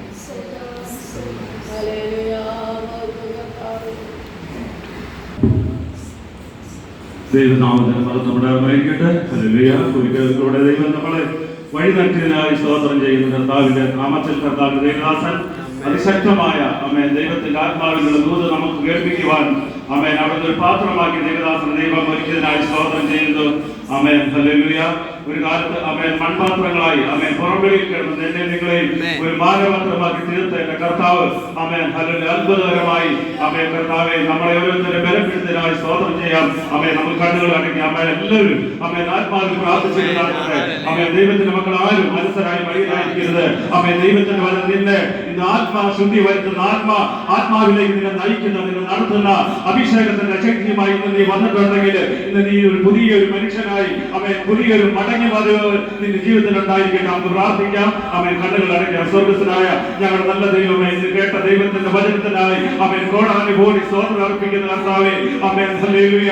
ഞങ്ങളെ ഹീനപാത്രമായി ഞങ്ങളെ അമേൻ പുറമ്പോക്കിൽ കിടന്ന ഞങ്ങളെ അമേൻ കർത്താവേ ഇന്ന് അമേൻ മാനപാത്രമാക്കിയെടുത്ത് അമേൻ കർത്താവേ ഞങ്ങളെ ഒരുക്കിയെടുത്തതിനായി സ്തോത്രം ചെയ്യുന്ന കർത്താവേ, ആ പാത്രത്തിൽ വെള്ളം നിറച്ച അമേൻ അമേൻ കർത്താവിന്റെ അഭിഷേകം എന്ന ശക്തി അമേൻ അത്യന്ത ശക്തി എന്ന അമേൻ വലിയ അമേൻ ശക്തി ഞങ്ങളുടെ മൺകൂടാരങ്ങളിൽ പകർന്ന് അമേൻ താങ്കൾ കർത്താവേ ഇന്ന് വയൽക്കാലം ഈ മൺകൂടാരങ്ങളെ അമേൻ അതിശക്തിയോടെ ബലത്തോടെ അഭിഷേകത്തോടെ എന്റെ കർത്താവിന്റെ സന്നിധിയിൽ അമേൻ നിർത്തുവാൻ പരിശുദ്ധാത്മാവ് അമേൻ ദൈവദാസനും കൂടെ അമേൻ ഞങ്ങളെ കേൾപ്പിച്ച വലിയ ദൂതനായി അമേൻ സ്തോത്രം ചെയ്യുന്നു. അമേൻ കർത്താവ് തന്റെ മക്കളിലേക്ക് അമേൻ അഭിഷേകത്തിന്റെ ശക്തി അമേൻ ഇറങ്ങി വരട്ടെ. അമേൻ ആരാധനയിൽ ദൈവത്തിന്റെ ആത്മാവിന്റെ അമേൻ ശക്തിയോടായിരിക്കട്ടെ. അഭിഷേകത്തിന്റെ ശക്തിയോടെ അമേൻ ഞങ്ങൾ ആരാധിക്കുമ്പോ അമേൻ കർത്താവ് ഇന്ന് കണ്ട മിസ്രൈമിനെ ഞങ്ങൾ ഇനി നാളെ കാണുകയില്ല. ഇന്ന് ഞങ്ങളുടെ ഭാരതത്തിൽ വരുന്ന എല്ലാ പൈശാചിക ശക്തികളും അമേൻ ഇന്ന് തകരട്ടെ. ഞങ്ങൾ ആരാധിക്കുമ്പോൾ ഞങ്ങളുടെ ജീവിതത്തിൽ ഞങ്ങളുടെ പാത്രത്തിലെ എല്ലാ അശുദ്ധിയും മാറി അമേൻ പുതിയൊരു മനുഷ്യനായി അമേൻ പുതിയൊരു സൃഷ്ടിയായി ആത്മാവിന്റെ ശക്തിയാൽ അമേൻ ആരുന്ന് കർത്താവേ ഏൽപ്പിച്ചു കൊടുക്കുന്ന ആരുന്ന് ഇന്ന് മടങ്ങി വന്ന് അമേൻ മാനസാന്തരപ്പെടുന്ന വ്യക്തിയായി അമേൻ കുടുംബമായി തീരുന്ന അവരുടെ മേൽ ദൈവത്തിന്റെ ആത്മാവിന്റെ ശക്തി വ്യാപരിക്കട്ടെ. അമേൻ എന്ന് പ്രാർത്ഥിക്കുന്ന ദൈവത്തിന്റെ വൈദ്യരെ നീ അടങ്ങിയിരിക്കരുത്. നിന്റെ ജീവിതത്തിന് അഭിഷേകം നിനക്ക് വേണോ? അഭിഷേകത്തിൽ നിനക്ക് ആരാധിക്കണമോ? അഭിഷേകത്തിൽ നിനക്ക് നിൽക്കണമോ? ഇന്ന് നീ ആരാധിച്ചാട്ടെ. നിന്റെ ആത്മാവിന്റെ ബന്ധനങ്ങള് അവൻ അയ്യട്ടെ. നീ എത്തിവരുന്നതിന്റെ അത്യാധാര ശക്തികൾ ഇന്ന് യേശുവിന്റെ അധികാരമുള്ള നാമത്തില് ഇന്ന് തകരുകയാണ്. നിന്റെ മൺപാത്രത്തിലെ നിന്റെ ആത്മാഭിഷേകം അവൻ പ്രാപിക്കട്ടെ. അന്യവാക്കുകളെ നീ ആരാധിക്കട്ടെ. നിന്റെ കെട്ടുകളെ നീ പൊട്ടിച്ചെങ്കിൽ മാത്രമേ നിന്റെ ദൈവത്തിന്റെ നിരക്ക് നിന്റെ ആരാധിക്കുന്നതിൽ വെളിപ്പെടുവാൻ കഴിയത്തുള്ള അഭിഷേകം നിലനിൽക്കുക. നിന്റെ മേൽ അന്യവാക്കുകളിലെ ആരാധിക്കുവാൻ നിന്റെ ആത്മാവ് പ്രേരിപ്പിക്കട്ടെ. അവൻ നിന്റെ മേലുള്ള നിന്റെ ബന്ധനത്തിന്റെ അവൻ ശക്തികളിൽ നിന്ന് അഭിഷേകത്തിന്റെ ശക്തികൾ അവൻ ആത്മീയ ആരാധനയുടെ ബന്ധനങ്ങള് അഴിയട്ടെ. നീ ഒരു അതിന്റെ സ്വതന്ത്രം തീർന്നെടുക്കില്ലേ? നിന്റെ അഭിഷേകവും നിന്റെ ഉള്ളിൽ വന്നെങ്കിൽ മാത്രമേ അകത്തുള്ള ദൈവത്തിന്റെ ആത്മാവ് അവൻ ചില വ്യക്തികളെ ചില കുടുംബങ്ങളെ ചില വ്യക്തികളെ ഇത് രൂപാന്തരപ്പെടുത്തുന്ന ദൈവത്തിന്റെ അതിശക്തിയെ അവൻ ദൈവത്തിന്റെ ആത്മാവ് നിന്റെ ഉള്ളിൽ വരുമ്പോൾ നീ അവൻ പുതിയൊരു മനുഷ്യനാണ്, പുതിയൊരു സിദ്ധിയാണ്. എവിടെയാണ് നമ്മൾ വേണ്ടത്? അവൻ അഭിഷേകമുള്ള അവൻ ചില കുടുംബങ്ങളുടെ വ്യക്തികള് അവൻ അഭിഷേകത്തിൽ ആരാധിക്കട്ടെ. അവൻ ഇന്ന് വയൽക്കാലം നിന്റെ ജീവിതത്തിൽ കെട്ടിയിരിക്കുന്ന വേദനകള് അവൻ യേശുവിന്റെ അധികാരമുള്ള നാമത്തിൽ അഴിഞ്ഞു മാറട്ടെ. അവൻ നീ ഇന്ന് സ്വതന്ത്രമായി തീരട്ടെ. അവൻ നിന്റെ കൂട്ടുമാരുടെ അന്ധകാരത്തിന് കഴിയുന്നില്ല. നീ ദൈവത്തിന്റെ മകനാണ്, ദൈവത്തിന്റെ മകനാണ്, മകളാണ്. അവൻ ഇന്ന് വയൽക്കാലം അഭിഷേകത്തിന്റെ മേൽ അവൻ വ്യാപരിക്കട്ടെ. നീ മർമ്മത്തിന്റെ മാർഗ്ഗയിൽ നിന്ന് ഇറങ്ങി അതേ അഭിഷേകത്തിന്റെ അവൻ ശക്തി ചില ജീവിതങ്ങളെ രൂപാന്തരപ്പെടുത്തുകയെന്ന് പരിശുദ്ധമാവ് നിന്റെ രൂപാന്തരപ്പെടുത്തുവാൻ അവൻ പോവുകയാണ്. അവൻ പിതാവിന്റെയും പുത്രന്റെയും അവൻ പരിശുദ്ധാത്മാവിന്റെ നാമത്തിൽ ഞങ്ങൾ പ്രാർത്ഥിച്ചനുഗ്രഹിച്ച് അവൻ കർത്താവിന്റെ കരങ്ങളിലേക്ക് പിരിക്കുന്ന കർത്താവേ, പാടുവാനുള്ള കുഞ്ഞിനെ അഭിഷേകത്താൽ നിറയ്ക്കണമേ, അന്യവാസികളെ നിറയ്ക്കണമേ. അവൻ ഹല്ലേലൂയ. ഓരോ പാട്ടും കർത്താവിന്റെ നാമത്തിൽ നടത്തിയിടട്ടെ. അവൻ ഹല്ലേലൂയ. സകലതും അങ്ങയുടെ നാമത്തിൽ ഏൽപ്പിക്കുന്നു. പ്രാർത്ഥനയുടെ സ്തോത്രം യേശുവിന്റെ അധികാരമുള്ള നാമത്തിൽ തന്നെ. ആമേൻ, ആമേൻ, ആമേൻ.